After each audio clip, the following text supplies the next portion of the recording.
नमस्कार, सीएनबीसी आवाज मोतीलाल ओसवाल स्टूडियोज में आप सभी का स्वागत है। आज सुबह से मार्केट में भारी मुनाफा वसूली देखने को मिल रही है, लेकिन पिछले आधे घंटे में निफ्टी बैंक में दिख रहे हैं कुछ रिकवरी के संकेत। निफ्टी हालांकि अब भी 19,800 के आसपास कर रहा है कारोबार। क्या हो आपकी क्लोजिंग की रणनीति, उस पर करेंगे डिटेल में चर्चा, लेकिन पहले हेडलाइंस। इन्फोसिस, एचयूएल और रिलायंस जैसी दिग्गज कंपनियों ने बनाया आज बाजार पर दबाव। निफ्टी करीब 150 पॉइंट टूटा। वहीं सेंसेक्स में भी अब 750 अंकों का नुकसान। निफ्टी बैंक निचले स्तरों से 300 अंकों की दिखा रहा है रिकवरी। गाइडेंस में कटौती और खराब नतीजों से इन्फोसिस में करीब 7% की गिरावट। पूरे आईटी सेक्टर पर दबाव है। निफ्टी आईटी इंडेक्स करीब 3% नीचे। Tech Mahindra, Persistent System, Wipro, Excel Technologies में करीब 3% की गिरावट।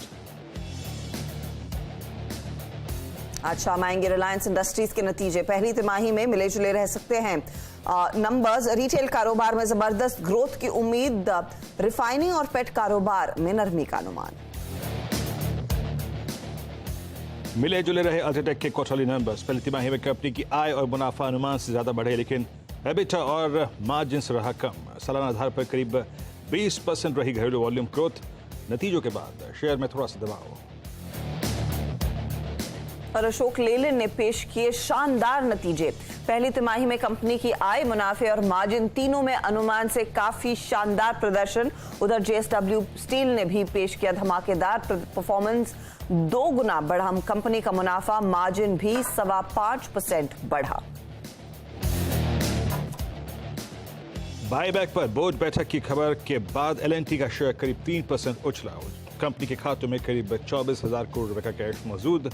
उधर इंडिया मार्ट ने भी अच्छे नतीजे पेश किए और बायबैक की खबर के बाद शेयर में करीब 7% का उछाल।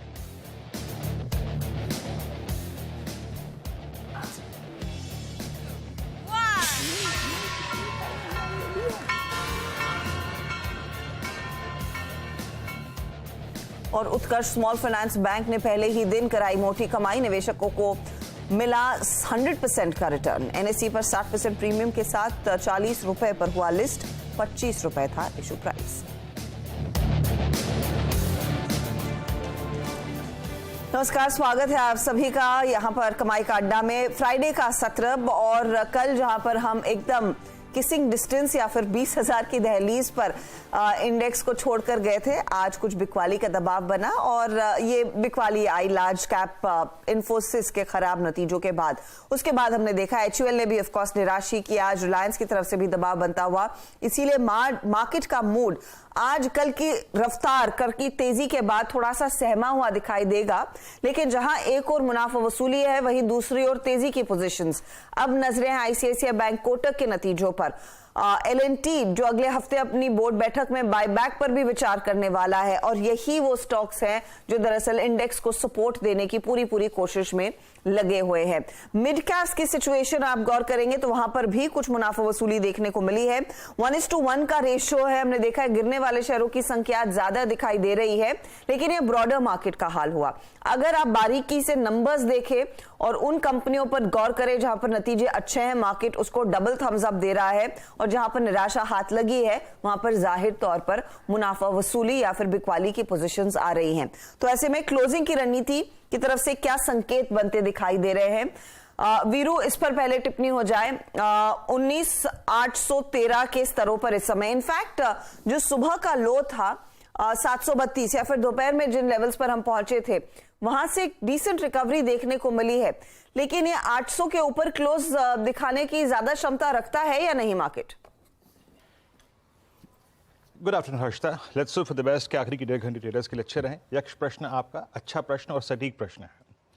देखिए हर्षिता, आज सुबह सुबह जब ये रिस्क था कि इन्फोसिस अपने नंबर्स के बाद कोलैप्स होगा और ये अपने साथ पूरे निफ्टी आईटी को लेकर कोलैप्स होगा, उस वक्त सबसे बड़ा रिस्क जो मेरे को नजर आ रहा था वो ये था कि आफ्टर सेवरल डेज, बहुत दिनों के बाद, एक चीज जो पहली हो सकती है वो क्या हो सकती है? डायरेक्टर साहब जरा लास्ट डे का निफ्टी का पिरामिड लेके आइए। हर्षदा, जब कल इसी वक्त हम 20,000 को अप्रोच कर रहे थे, इस पूरे लास्ट एक महीने के स्विंग में जब बहुत स्ट्रॉन्ग लिक्विडिटी मार्केट्स को चेस कर रही थी, पुट राइटर्स का कन्विक्शन रोज बरोज ऊपर, पहले 19,400, 500, 600, 700। कल वो कन्विक्शन जोन था 19,800। पिरामिड्स लेके आएंगे आपको क्लियरली, वो डीप और एक वाइल्ड ऑरेंज कैंडल सजेस्ट करेगी कि कल जब हम इस सेशन को खत्म कर रहे थे, पुट राइटर कन्विक्शन था कि हम 19,800 को नहीं वॉलेट करेंगे। इंट्राडे में मल्टीपल टाइम्स 19,800 वॉलेट हुआ है। आज तक ये पिरामिड्स आपकी स्क्रीन पे आएंगे, ये देखिए, और यहाँ पे अभी भी करीब करीब 1,17,00,000 का आउटस्टैंडिंग ओआई है। इंट्राडे में कोई सिग्निफिकेंट ओआई बिल्डअप नहीं है। और वहीं अगर आप 19,800 की कॉल को देखें, जहां आउटस्टैंडिंग ओआई अप्रोक्सीमेटली सिमिलर है, वहां पे करीब 67,00,000 का कॉल का बिल्डअप हुआ है, जो कि इंडिकेट करता है कि आज बहुत दिनों के बाद पुट राइटर के बजाय कॉल राइटर के पास कन्विक्शन ज्यादा है। आप कॉल राइटर के क्वांटम को देखिए, 67,00,000 19,800 पे, 76,00,000 19,900 पे, 20,000 पे करीब करीब 52,00,000 कॉल बिकी। और इस पूरे जोन का जो आउटस्टैंडिंग ओआई है हर्षदा, वो करीब करीब 3.5 करोड़ हो चुका है। That's huge. ये किसी भी मंथली कॉन्ट्रैक्ट के कमेंसमेंट से पहले बहुत ज़्यादा है। तो मैं अभी भी कहूँगा हर्षदा, मेरा निफ्टी पे कन्विक्शन अभी नहीं है। कंसिडरिंग निफ्टी आईटी के डैमेज को लेकर अभी कन्विक्शन नहीं है मेरा निफ्टी पर, क्योंकि आप मल्टीपल टाइम्स वो जोन तोड़ रहे हैं। सुबह सुबह एक ट्रेड मिला, बड़ा खूबसूरत ट्रेड मिला। मेरा लेवल था 19,777, पहला डिप वही था, एक पुल बैक आया, लेकिन हमें सेकेंड ट्रांचेस में सेलिंग मिल रही है। तो आज तक मैं ये कहूँगा, मेरा मॉर्निंग कमेंट्री में क्लियर व्यू था, अगर मैं लॉन्ग था और पोजिशनली लॉन्ग था, मैं 17,743 के नीचे क्लोजिंग बेसिस पे लॉन्ग नहीं रहूँगा, क्योंकि ये आपका निफ्टी आईटी का फॉल कभी भी अनकंट्रोल्ड फॉल बन सकता है। अभी बेनिफिट है मुझे निफ्टी बैंक का, एलएनटी का, आईटीसी का, लेकिन वो कभी भी तब्दील हो सकता है। तो मैं अभी निफ्टी पे लॉन्ग अटेम्प्ट नहीं करूँगा। और साथ ही साथ क्लोजिंग बेसिस पे अगर हम 19,743 वॉलेट कर रहे हैं हर्षदा, तो मैं अपने लॉन्ग्स को ट्रिम करके प्रॉफिट्स को कैश में कन्वर्ट करके ले जाऊंगा। हर्षदा, निफ्टी पे approach as of now no intraday trades. Intraday trade की फिलहाल सिचुएशन नहीं है। इनफैक्ट जो निफ्टी बैंक में रिकवरी आई थी वीरू, वो मिनटों में गायब भी हो गई। पलक झपकते 100 पॉइंट नीचे और अब 70 पॉइंट नीचे, तो वो भी ज्यादा देर टिक नहीं पा रही है। बिल्कुल हर्षदा, देखिए, हालांकि इस पर कोई राय नहीं है कि बैंक निफ्टी अभी भी स्ट्रांग है। जब मैं कल की भाव कॉपी डाउनलोड कर रहा था, तो जिस प्रकार का OI buildup Kotak Mahindra bank में था, जिस प्रकार का आईसीआईसीआई बैंक में था, जिस प्रकार का एसबीआई में था, जिस प्रकार का कैनरा बैंक में था, एक कन्विक्शन मिल रहा था। और सुबह कन्विक्शन ने पे भी किया। जरा डायरेक्टर साहब सुबह की प्लेट लेके आइएगा। एनी डिप टुवर्ड्स 46010, 45840, ये करीब 150 पॉइंट थे हर्षदा, जिसके डिप को हमें बाय करना था। मैंने क्लियरली मॉर्निंग में कहा था, बैंक निफ्टी को डिप में बाय करने में कोई दुविधा नहीं है, कोई दुविधा नहीं। अगर रिस्क लेना ही है बाजार में, तो हम निफ्टी बैंक पे लेंगे, और उसने काम भी किया। जरा मॉर्निंग की प्लेट लेके आइए। और मैंने मॉर्निंग की कमेंट्री में क्लियरली कहा था कि अगर हम 46010 को बाय करते हैं, तो आपको किसी भी सर्कमस्टेंसेस में उस ट्रेड को 46340 की जोन में आके लिक्विडेट करना है, प्रॉफिट्स को कैश में कन्वर्ट करना है। एक बार आप इंट्राडे पे जरा ऑप्शंस के स्टैट्स लेके आइए। देखिए, 46010 बेस था, जरा रेजिस्टेंस की प्लेट लेके आएंगे। इस ट्रेड को जो कि हम यहां पिक करेंगे, किस जोन में लिक्विडेट करना है, दैट्स एग्जैक्टली 46340, और यही अब तक का निफ्टी बैंक का हाई है। इंट्राडे स्टैट्स क्या कहते हैं, एक बार लेके आइए ऑप्शंस के स्टैट्स। जब आपके पैरेलली निफ्टी कोलैप्स हो रहा है, निफ्टी आईटी कोलैप्स हो रहा है, निफ्टी बैंक का ऑप्शन राइटर क्या कर रहा है? ये आपके स्क्रीन पर 6 स्ट्राइक्स हैं हर्षदा, और यहां पे आप देख सकते हैं कि अभी भी जब आप और मैं बात कर रहे हैं, that 46,000 put option holds sizeable OI, 52 lakh का, और वहां पे करीब 28 लाख पुट बिके भी हैं। अभी भी 46,500 पे बहुत स्ट्रॉन्ग कॉल राइटर नहीं है। तो मैं अभी भी ये कह सकता हूं कि बैंक निफ्टी पे अगर आप लॉन्ग हैं तो रह सकते हैं। और अभी भी कह रहा हूं, टिल द टाइम बेस 1 है, कोई दिक्कत की बात नहीं है, अपने लॉन्ग्स को रखिए, बट ट्रेड जोन जब तक ये स्टैट्स स्क्रीन पे हैं, वही परसिस्ट करेगा। दैट बेस 1 46010 एंड 45840 बेस 1, और उस ट्रेड को आपको बार बार लिक्विडेट करना है 46340, 46510 के जोन में। अभी इस चैनल से बाहर की हर्षदा अब हम बात नहीं करेंगे जब तक निफ्टी आईटी स्टेबल नहीं होता। Harshada, over to you. जी हाँ वीरू, और वेरी क्विकली आपकी स्क्रीन पर लेकर आते हैं कुछ ऐसे ट्रेड्स जिन्होंने आज पूरा मूड सेट किया है तेजी और मंदी की तरफ। आज के ट्रेंडिंग काउंटर्स में मंदी वाले ट्रेड्स के साथ पहले शुरुआत करेंगे क्योंकि दबाव है आज बाजार में और दिग्गजों के चलते दरअसल ये बिकवाली बढ़ती हुई। आज का सबसे बड़ा एक्सीडेंट तो ऑफकोर्स इन्फोसिस है, कोशिश की रिकवरी की लेकिन वो हो नहीं पा रही है, 8.5% नीचे अब भी। इसका असर टेक महिंद्रा पर पड़ा है जिसके नतीजे अगले हफ्ते आएंगे, 4% का नुकसान। आज रिलायंस में मुनाफा वसूली नंबर से पहले और HUL की तरफ से भी घरेलू जो वॉल्यूम ग्रोथ है वो पिकअप नहीं कर पाई है, उसके बाद हमने देखा है 3-3.5% का कट। परसिस्टेंट के नंबर्स के बाद गिरावट। हेवल्स के नतीजे वैसे अच्छे थे लेकिन आज मुनाफा वसूली, दालमिया भारत का परफॉर्मेंस प्रेशर वाला था, वहां पर 4% का कट आया और पॉलीकैब में वो करेक्शन थोड़ा बहुत अब दिख रहा है, 3% का नुकसान। लेकिन तेजी में L&T है और L&T अगले हफ्ते मिलेगा, बायबैक की तैयारी कर रहा है ये स्टॉक, 4% के गेंस। JSW स्टील के नंबर्स अच्छे थे, नियरली 1% का इजाफा। NTPC ONGC दूसरे तेजी वाले ट्रेड्स है लेकिन मिड कैप साइड पर ज्यादा एक्शन देखने को मिल रहा है। इंडिया मार्ट बढ़िया नतीजे, 9% भागा। यूनाइटेड स्पिरिट्स नतीजे अच्छे, 6% भागा। अशोक लेलैंड 4.5% के 10% मार्जिन आ गए हैं, 3% का इजाफा।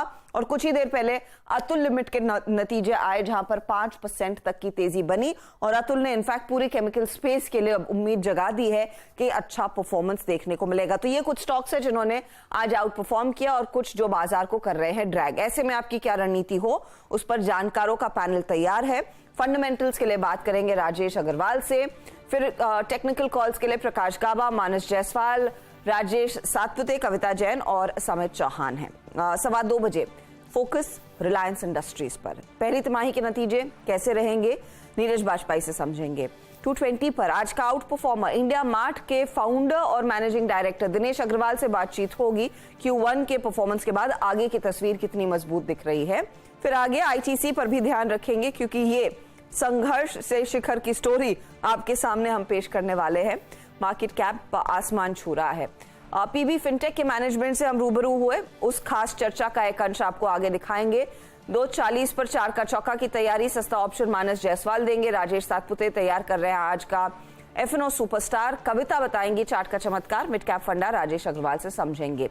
2:50 पर मार्केट गुरु प्रशांत खेमका से खास बातचीत और निवेश के मंत्र आपके लिए करेंगे पेश। और फिर तैयारी कल की ICICI बैंक और कोटक महिंद्रा बैंक के नंबर्स जो कल पेश होने वाले हैं उस पर मार्केट की क्या एक्सपेक्टेशन है। टाटा स्टील SRF से क्या उम्मीदें हैं, इस पर हमारी टीम जुड़ेगी। फिर फोकस रहेगा डीलिंग रूम चेक पर और ऑफ कोर्स BTST ट्रेड्स और समेटेंगे मार्केट के आज के ट्रेड को। कुल मिलाकर एक्शन पैक्ड दिन रहेगा और HDFC लाइफ इस बीच अपने नंबर्स पेश कर रहा है। ढेरों नंबर्स पर बाजार रिएक्ट कर रहा है आज। मुनाफा है 416 करोड़ के आसपास, एक्सपेक्टेशन 408 करोड़ की थी, तो लगभग 8 करोड़ का एक बीट यहां पर कंपनी ने किया है। पोस्ट आपको याद होगा पिछली तिमाही के बाद कंपनी के मैनेजमेंट ने भरोसा दिलाया था कि वो इंडस्ट्री से बेहतर और खासतौर से मार्जिन्स के फ्रंट पर पोजीशनिंग अपनी और मजबूत करती दिखाई देंगी। तो ये फिलहाल प्रॉफिटेबिलिटी का ही आंकड़ा मेरे ख्याल में अब तक आया है, दूसरे नंबर्स का रहेगा इंतजार। यहाँ पर प्रॉफिट का नंबर मजबूत है तो इसको रिविजिट करेंगे कुछ ही क्षणों में। स्टॉक का हल्के से दबाव में ट्रेड करता हुआ, लेकिन पहला जो आंकड़ा है वो ठीक ही है वीरू। जी चलिए HDFC लाइफ को कुछ देर में इसका आकलन भी करेंगे। प्राइमा फेसिया मुनाफे का आंकड़ा बेटर है, YoY बेसिस पे करीब करीब इसमें इजाफा देखा गया है, 415 करोड़ रुपए का आंकड़ा। चलिए अब यहाँ से पैनल से बातचीत शुरू करते हैं। पैनल में आपके इस वक्त स्क्रीन पे पूरा पैनल जुड़ चुका है। कविता जी इस वक्त मौजूद हैं, साथ ही साथ मानस जायसवाल मौजूद हैं, राजेश अग्रवाल भी। कविता जी गुड आफ्टरनून, आपका कन्विक्शन ट्रेड कैसे चेस कर रही हैं आप और क्या पिक करेंगे आप, मिड कैप में, लार्ज कैप में कुछ? So good afternoon Virendra ji, good afternoon everyone. मुझे लग रहा है इंडेक्स को देखते हुए बैंक निफ्टी अभी भी स्ट्रॉन्ग बने हुए हैं, एज लाइक उसका OI बिल्डअप अगर अभी देखें तो वहां मुझे लगता है कोटक महिंद्रा बैंक इसे फर्दर अपसाइड मूव्स के लिए हम चेस कर सकते हैं।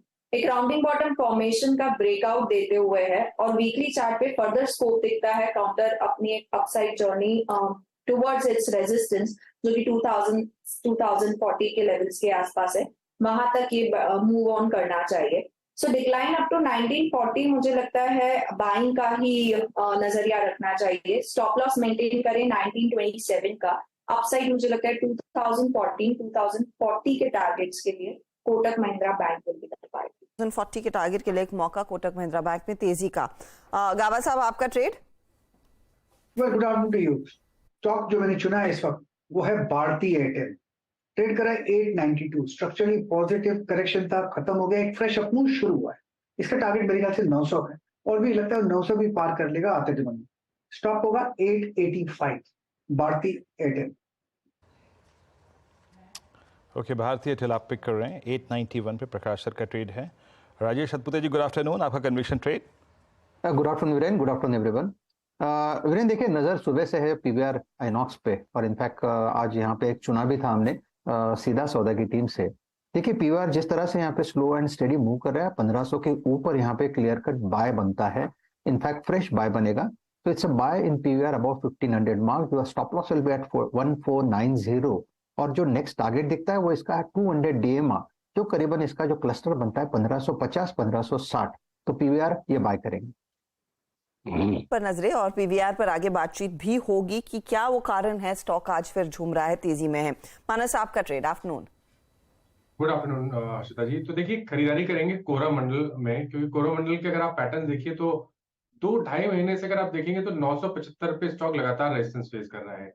लेकिन आज कोरोमंडल ने एक ब्रेकआउट दिया है, 975 के ऊपर का ब्रेकआउट है, बेहतर वॉल्यूम देखने को मिल रहे हैं। तो करंट लेवल्स पे कोरोमंडल में खरीदारी करने की राय रहेगी। 964 के स्टॉप लॉस से खरीदारी करेंगे, ये कैश लेवल्स हैं। और 910 तक के, माफ करिएगा, स्टॉप लॉस रहेंगे। ओके, 964 के स्टॉप लॉस से 1010 के आपको टारगेट सेट करने हैं। तो यहाँ पर खरीदारी करनी है, और या तो 980 वाला कॉल ऑप्शन जो 19 रुपए पे ट्रेड हो रहा है, वहां पर आप 11 रुपए के स्टॉप लॉस से खरीदारी कर सकते हैं और 35 रुपए के टारगेट सेट कर सकते हैं। ओके, कोरोमंडल 980 पे इट्स बाय और करीब करीब 980 की स्ट्राइक की कॉल भी लेनी है 19 रुपए में। बहुत क्लीन चार्ट मानस ने पिक किया है। बाजार की टर्बुलेंस से और बाजार के कुछ जो प्रॉब्लम एरियाज हैं, मानस अपना ट्रेड उससे कहीं दूर ले जाके प्लेस करते हुए। राजेश अग्रवाल मौजूद हैं इस वक्त। अब राजेश जी, गुड आफ्टरनून। अब हफ्ते के आखिरी दिन आप आए, पूरे दिन हफ्ते अच्छा रहा, अब जिस दिन आप आ रहे हैं उसी दिन दिक्कतें पेश आ रही हैं।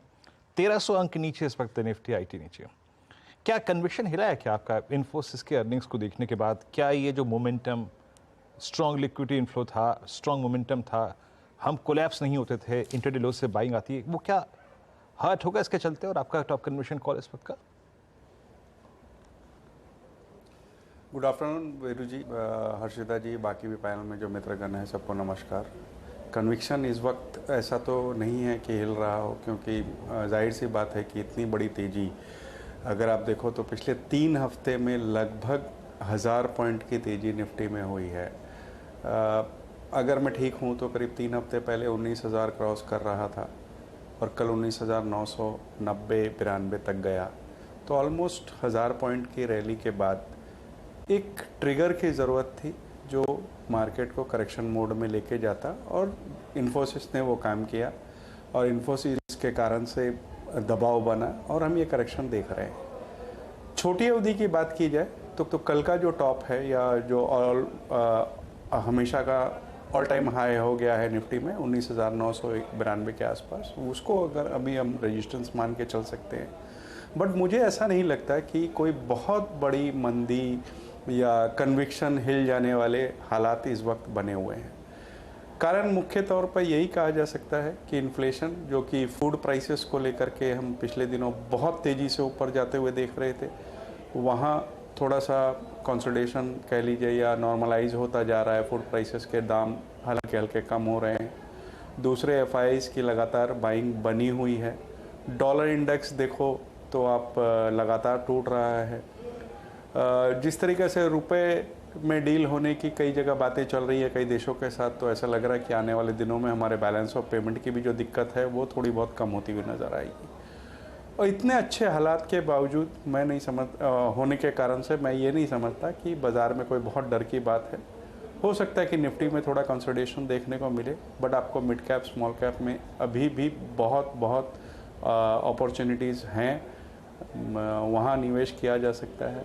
करेक्शन के लिए हमें तैयार रहना चाहिए, लेकिन हम ये नहीं समझते कि बाज़ार में कोई बहुत बड़ी गिरावट की इस वक्त कोई वजह है। इस वक्त अगर कोई कन्विक्शन कॉल देना हो तो मैं समझता हूँ एस्ट्रल के साथ जाना चाहिए। करेक्ट कर चुका है ये स्टॉक। जिस तरीक़े से इंफ्रास्ट्रक्चर वगैरह में स्पेंड हो रहा है, मुझे लगता है इस कंपनी को अच्छी खासी बेनिफिट होगी। प्लास्टिक पाइप की अगर बात की जाए तो सबसे बड़ा मैन्युफैक्चरर है। ग्रोथ बहुत अच्छी देखी गई है, चाहे वो प्लास्टिक पाइप में हो चाहे एडेसिव में हो, जो कि इनके 2 डिविजन्स है। इस वक्त ये लोग सैनिटरी वेयर में भी जा रहे हैं और इकोनॉमी में जिस तरीके की डिमांड वापस आ रही है उसे देखते हुए इस कंपनी को अच्छा बेनिफिट हो सकता है। और रियल एस्टेट का जो साइकिल चालू हुआ है ना, वो आने वाले 5-6 साल तक लगातार बना हुआ रहेगा।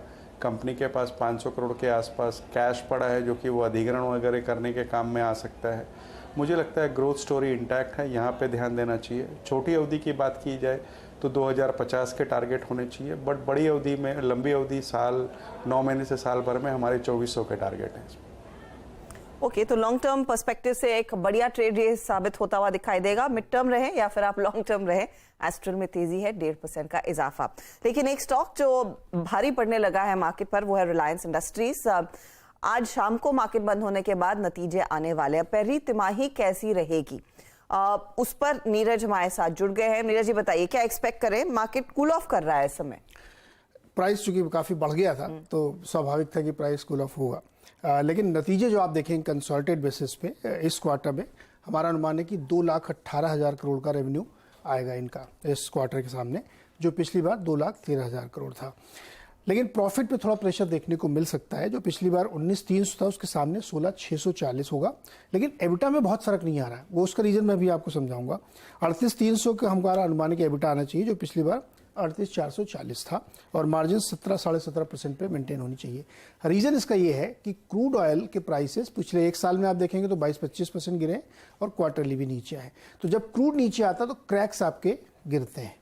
उसकी वजह से, क्रैक का मतलब होता है कि एक बैरल से आप जितनी अलग अलग चीज़ें बनाते हैं उन सब के सम अप करिए और एक बैरल जितने खरीदे तो उसका जो डिफरेंस होता है वो भी नीचे आता है। तो उसकी वजह से आपको ये रेवेन्यू में इस तरह की चीज़ देखेंगे, लेकिन मार्जिन सेम रहती है। तो इसलिए आप देखेंगे ऑपरेटिंग प्रॉफिट भी सेम दिख रहा है आपको और मार्जिन में बहुत इंपैक्ट नहीं आया है। जब आप इन दोनों फैक्टर्स को ड्राइव करेंगे तो आपको रिजल्ट समझ में आएंगे। जियो किस तरह से करेगा, जियो प्लेटफॉर्म्स, तो उसमें कस्टमर एडिशन बिल्कुल कंसिस्टेंट है, उसमें कोई दिक्कत नहीं आ रही है। सब्सक्राइबर बेस की वजह से वॉल्यूम जनरेट हो रहा है और वो आपको रिजल्ट में दिखेगा। इसीलिए हमें लगता है कि करीब 15% की एबिटा ग्रोथ होनी चाहिए और मार्जिन पिछले बार 52.2 थे, इस बार 52.45 के आसपास रहने चाहिए। रिटेल बिजनेस में इंटरेस्टिंग है इस बार की ऑपरेटिंग लेवरेज का ज़बरदस्त फायदा आपको देखने को मिलेगा। इसका मतलब ये हुआ कि जो इनकी एग्जिस्टिंग शॉप्स है या आजियो प्लेटफॉर्म है उसमें ही और ज़्यादा रेवेन्यू जनरेट होता हुआ दिख रहा है आपको सेम स्टोर से भी। तो इसलिए एबिटा की ग्रोथ करीब 32% हमारा अनुमान है और रेवेन्यूज़ करीब 20% के आसपास YoY बढ़ने चाहिए। तो हमें लगता है कि जब आप टोटल रिजल्ट देखेंगे तो अगर हमेशा की तरह, हर क्वार्टर की तरह इस बार भी आपको शायद रिटेल बिल्कुल आउटशाइन करता हुआ देखने को मिले। और ऑयल एंड गैस और रिफाइनिंग बिजनेस में गैस का प्रोडक्शन इनका जो केजी वाला था वो इंप्रूव हुआ, तो हम लोग देखेंगे कि उसमें किस तरीके से रिलाइजेशन हो रहे हैं और किस लेवल तक वो पहुंच गया है। इसके अलावा 2-3 चीज़ें और हम लोग सुनने की कोशिश करेंगे कि एक क्या प्रेस रिलीज में कुछ ऐसा इंडिकेशन देते हैं कि जो जियो फाइनेंशियल सर्विसेज अलग हो गई है उसकी लिस्टिंग कब तक होगी। बहुत सारे लोग सवाल पूछते हैं, तो जनरली 10-15 महीना भर लगना चाहिए कि जिसकी फाइलिंग वगैरह हो जाए, लेकिन मेरा अंदाज़ा है जो मुझे समझ में आ रहा है कि बिफोर दिवाली किसी भी कीमत पर इसकी लिस्टिंग हो जाएगी। और आखिरी में एक चीज़ और सुनना हम लोग चाहेंगे कि एजीएम जो होने वाली है उस एजीएम में शायद आपको कुछ नए बिजनेस इनिशिएटिव सुनाई पड़े जो अब तक आपने शायद नहीं सुने होंगे। तो काफ़ी सारी चीज़ें हैं जो दरअसल मार्केट आगे फैक्टर इन करेगा। स्टॉक थोड़ा सा कूल ऑफ करता हुआ। शुक्रिया नीरज इस अपडेट के लिए। टेक्निकली कैसे पॉइज्ड है ये स्टॉक और इन लेवल्स पर आपकी क्या सलाह होगी मानस? आपने किस स्टॉक के बारे में? रिलायंस इंडस्ट्रीज की जो हम बात कर रहे हैं। देखिए अभी तक मेरे चार्ट्स एडजस्ट नहीं हुए तो इस पे अभी व्यू मैं नहीं दे पाऊंगा क्योंकि पैटर्न्स दिख नहीं रही ठीक से, मूविंग एवरेजेस ठीक से नहीं दिख रहे हैं, तो इस पे अभी मैं कमेंट नहीं कर पाऊंगा। चलिए कोई नहीं, पर ये एक शेयर रहेगा जिस पर नजरें होनी चाहिए। एक्चुअली मेरे को ध्यान रखना चाहिए था कि कंसिडरिंग वो अभी जियो फाइनेंशियल सर्विसेज का हिस्सा बाहर हुआ है तो चार्ट्स एडजस्ट होने में कुछ समय लग सकते हैं, लेकिन नंबर्स देखेंगे और उसके बाद फिर वो निर्णय लिया जाएगा कि क्या पोजीशनिंग होनी चाहिए रिलायंस में गोइंग फॉरवर्ड, क्योंकि जैसे नीरज कह रहे हैं कई सारी चीजों का खुलासा होता हुआ दिखाई देगा। चलिए अब बात करते हैं एक ऐसे शेयर की जो आउट परफॉर्मर है आज के दिन, 7% भाग चुका है, इंडिया मार्ट मुनाफा 78% बढ़कर आया है। आय में हमने देखा लगभग 25 से 26% तक की ग्रोथ देखने को मिली। साथ ही कंपनी ने एक बायबैक का भी ऐलान किया। 4,000 रुपए प्रति शेयर बायबैक के तौर पर ये देंगे, लेकिन सिर्फ 500 करोड़ का ही बायबैक है। हमारे साथ इंडिया मार्ट के फाउंडर और एमडी दिनेश अग्रवाल है। अग्रवाल साहब, स्वागत है आपका। एक शानदार तिमाही रही, नंबर्स पर मैं आऊंगी, लेकिन बायबैक सिर्फ 500 करोड़ तक ही क्यों लिमिट किया है आपने, और क्या प्रोमोटर्स इस बायबैक में पार्टिसिपेट करने वाले हैं? जी, तो ये टेंडर ऑफर का बायबैक है, इसमें सभी लोग पार्टिसिपेट करेंगे। और दूसरी बात, जहां तक साइज का सवाल है, तो एक तो हमारी जो नेटवर्थ के हिसाब से जो एलिजिबिलिटी बनती है वो भी करीब 500 से 600 करोड़ के बीच की बनती है, और दूसरा जो हमारे पास करीब 2,500 करोड़ 2,400 करोड़ का कैश है, उसमें 1,200 करोड़ का हमारा डेफर्ड रेवेन्यू भी है। तो इफेक्टिवली देखें तो बाकी 1,200 करोड़ में से हम 500 करोड़ वापस कर रहे हैं। तो 50% जो हमारे पास फ्री कैश अवेलेबल है उसमें से हम इतना वापस कर रहे हैं। तो उस हिसाब से ये एडिक्वेट साइज है बायबैक का। ओके, जो फ्री कैश अवेलेबल है आपको वो यूज़ कर रहे हैं इस बायबैक में। सर, अब आते हैं यहाँ पे एग्जैक्टली कोर नंबर्स पे। नंबर्स बहुत स्ट्रॉन्ग हैं इसमें, और एक यहाँ पे अदर आइटम भी है रेवेन्यू में, उसको छोड़ देते हैं। लेकिन पहले बात आते हैं मार्जिन्स। इस क्वार्टर के सर काफ़ी स्ट्रॉन्ग रहे आपके, और मैं पिछले 3 क्वार्टर से आपकी कमेंट्री सुन भी रहा हूँ मार्जिन्स को लेकर। आप गाइड करते आए हैं। क्या worst in terms of margin जो पिछले 2 क्वार्टर्स में देखा हमने वो पूरा हो चुका है, और यहाँ से अगले 2 क्वार्टर्स के लिए सर, क्योंकि अगले 2 क्वार्टर में आपका एक फेस्टिवल सीजन भी होगा, मार्जिन्स की ट्रैजेक्टरी क्या नजर आ रही है आपको? देखिए, मार्जिन के बारे में जैसा मैंने बताया था कि Q4 का मार्जिन तो इस वजह से भी सबड्यूड रहता है, क्योंकि Q4 में हमारा सेल्स इंसेंटिव वगैरह ज्यादा होते हैं और कलेक्शंस भी हाईएस्ट होते हैं। इस वजह से सेल्स कलेक्शन लेड जो कॉस्ट होती है उसकी वजह से मार्जिन कम होता है। तो एक तो आपको इस वजह से दिख रहा है कि सिक्वेंशियली मार्जिन बढ़ा हुआ है, बट अगर आप पिछले साल सेम क्वार्टर से देखें तो मार्जिन शायद आधा 1% कम ही दिखेगा। हैविंग सेड दैट, मुझे लगता है कि मार्जिन अभी इसी रेंज में 28-29-30% की रेंज में हम कोशिश करेंगे मेंटेन करने की अगले कई सारे क्वार्टर तक, क्योंकि पिछले साल में आपने देखा हमारा खर्चा काफी बढ़ गया है। हमने बहुत सारे लोग भी ऐड किए हैं और बहुत सारी सैलरीज में भी इंक्रीज हुआ है पिछले 18 महीनों में। तो इस वजह से मार्जिन के ऊपर ये हम स्टेबल मार्जिन लगा के चलेंगे इसी 28-29%। ओके, दिनेश जी, कोविड के दौरान आप लोगों ने काफ़ी हद तक वर्क फ्रॉम होम कल्चर पे काम कर रहे थे। क्या सारे एम्प्लॉयज़ अब ऑफिस में आ चुके हैं और प्रीमाइसेस फिर खुल रहे हैं, प्रीमाइसेस आप फिर ऐड कर रहे हैं? और एक और चीज़ पूछना चाहूँगा, अभी 28-30% के मार्जिन की आपने ट्रैजेक्टरी की बात करी फॉर नेक्स्ट 2 क्वार्टर्स, ये सब्सक्राइबर एडिशन कैसा रहा सर इस बार? यूनिक लिस्टिंग्स कैसी थी, और अगले 2 क्वार्टर्स के लिए आउटलुक यहाँ पर आपका? हाँ जी, तो सब्सक्राइबर एडिशन अगर आप देखें तो हमने गाइड किया था कि हम 7 से 8,000 सब्सक्राइबर एडिशन करेंगे, लेकिन हम केवल 5,000 सब्सक्राइबर एडिशन कर पाए हैं। एक वजह तो यह है कि जो हमने कोविड के दौरान करीब 500 रुपए पर मंथ की छूट दी थी कस्टमर्स को, नए कस्टमर्स को ऑनबोर्ड करने के लिए, वो अब हमने विड्रॉ कर लिए। तो कुछ तो फर्क उसका पड़ा है। कुछ अगर आप देखें तो पिछले 18 महीनों में हमने करीब 50,000 से अधिक नए कस्टमर ऐड किए हैं, जिसकी वजह से बेस इफेक्ट थोड़ा हाई है, जिसका फर्स्ट ईयर चर्न पे थोड़ा फर्क पड़ता है। तो मुझे लगता है कि अगले 1-2 क्वार्टर तक शायद हम 6,000 7,000 इसी तरह से कस्टमर ऐड करेंगे, और उसके बाद देखते हैं कि क्या हम वापस 8,000 कस्टमर की तरफ जा सकते हैं। ओके, मैं आपसे एक और चीज समझ पूछा था कि वर्क फ्रॉम होम से जी हाँ, हम लोग करीब 80% से ज्यादा लोग अब ऑफिस में जा रहे हैं, क्योंकि सेल्स का तो काम सारा वापस से वर्क फ्रॉम ऑफिस ही हो रहा है। और जहां तक प्रोडक्ट टेक्नोलॉजी, फाइनेंस और कुछ बैकएंड टाइप के प्रोसेसेस हैं, वहां पे लोग अभी हाइब्रिड काम कर रहे हैं। कुछ दिन तक आते हैं ऑफिस और कुछ दिन नहीं आते हैं ऑफिस। दिनेश जी, आपका रफली एवरेज रेवेन्यू पर यूजर या फिर पर सब्सक्राइबर किस तरह का है? और इस क्वार्टर जो आपने सिर्फ 5,000 नए सब्सक्राइबर्स ऐड किए हैं, नॉर्मली हर क्वार्टर में आपका आई थिंक एवरेज 7 से 8,000 के बीच होता था, क्या उस ट्रैजेक्टरी में आगे जाने का कॉन्फिडेंस है? देखिए, अभी जैसे मैंने बताया कि अभी हमने 500 रुपए प्रति माह प्राइस बढ़ाया है वापस से, तो उसका करीब 1 से 2 क्वार्टर तक इफेक्ट रहेगा। तो मुझे लगता है कि अगले क्वार्टर तो नहीं, लेकिन उसके अगले क्वार्टर से हम वापस से कोशिश करेंगे कि वापस से 7 से 8,000 पहुंचा दें। और जहां तक दूसरा सवाल आपने पूछा मैं भूल गया था। मैं आपसे पूछ रही थी कि जो सब्सक्राइबर एडिशन है वो 7 to 8,000 ऑन एन एवरेज अगले क्वार्टर ऑनवर्ड्स देख पाएंगे हम? वो अगले क्वार्टर ऑनवर्ड्स नहीं, उसके अगले क्वार्टर ऑनवर्ड्स देख पाए। ओके, क्योंकि आपकी कंपनी लार्जली एसएमईज के साथ डील करती है, आप एक अंदाजन पल्स दे सकते हैं कि वहां पर सेंटिमेंट कैसा है? क्या लग रहा है जब आप ऑन ग्राउंड अपने क्लाइंट से बातचीत करते हैं, उनके बिजनेस में किस तरह की ग्रोथ है रफली? तो अगर आप देखें तो जो कस्टमर थोड़ा एस्टैब्लिश्ड है, मतलब से अगर मैं ऐसे बोलूं कि माइक्रो सेगमेंट में काफी पेन है, क्योंकि पिछले उनकी जो ability to absorb the shock है वो काफी कम होती है, और दूसरा शॉक आफ्टर शॉक लगे, कोविड 1 कोविड 2 और उससे पहले भी शायद डिमोनेटाइजेशन, जीएसटी, इसकी वजह से वहां पे माइक्रो सेगमेंट में थोड़ी हालत खराब है। लेकिन अगर आप उसके ऊपर देखें स्मॉल और मीडियम सेगमेंट में तो चीजें बेहतर ही हो रही हैं। तो जैसा कि मैं देखता हूं, अगर आप मेरा आरपू देखें, वो उसका एक अच्छा रिफ्लेक्शन है, एवरेज रेवेन्यू पर कस्टमर, वो कॉन्स्टेंटली पिछले 4-5-6 सालों में बढ़ रहा है। लेकिन अगर आप चर्न देखें तो चर्न का नंबर परसेंटेज वाइज सेम का सेम है, लेकिन एब्सोल्यूट नंबर में तो वो बढ़ ही रहा है, क्योंकि कस्टमर बेस भी हमारा पिछले कई सालों में 1 लाख से बढ़ के 2 लाख के उस पार पहुंच गया है। तो इसका मतलब ये है कि माइक्रो सेगमेंट में लोगों के पास स्टेबिलिटी नहीं है अभी भी बिजनेस में उतनी ज्यादा, या ग्रोथ उतनी अच्छी नहीं है, या प्रॉफिटेबिलिटी उतनी अच्छी नहीं है।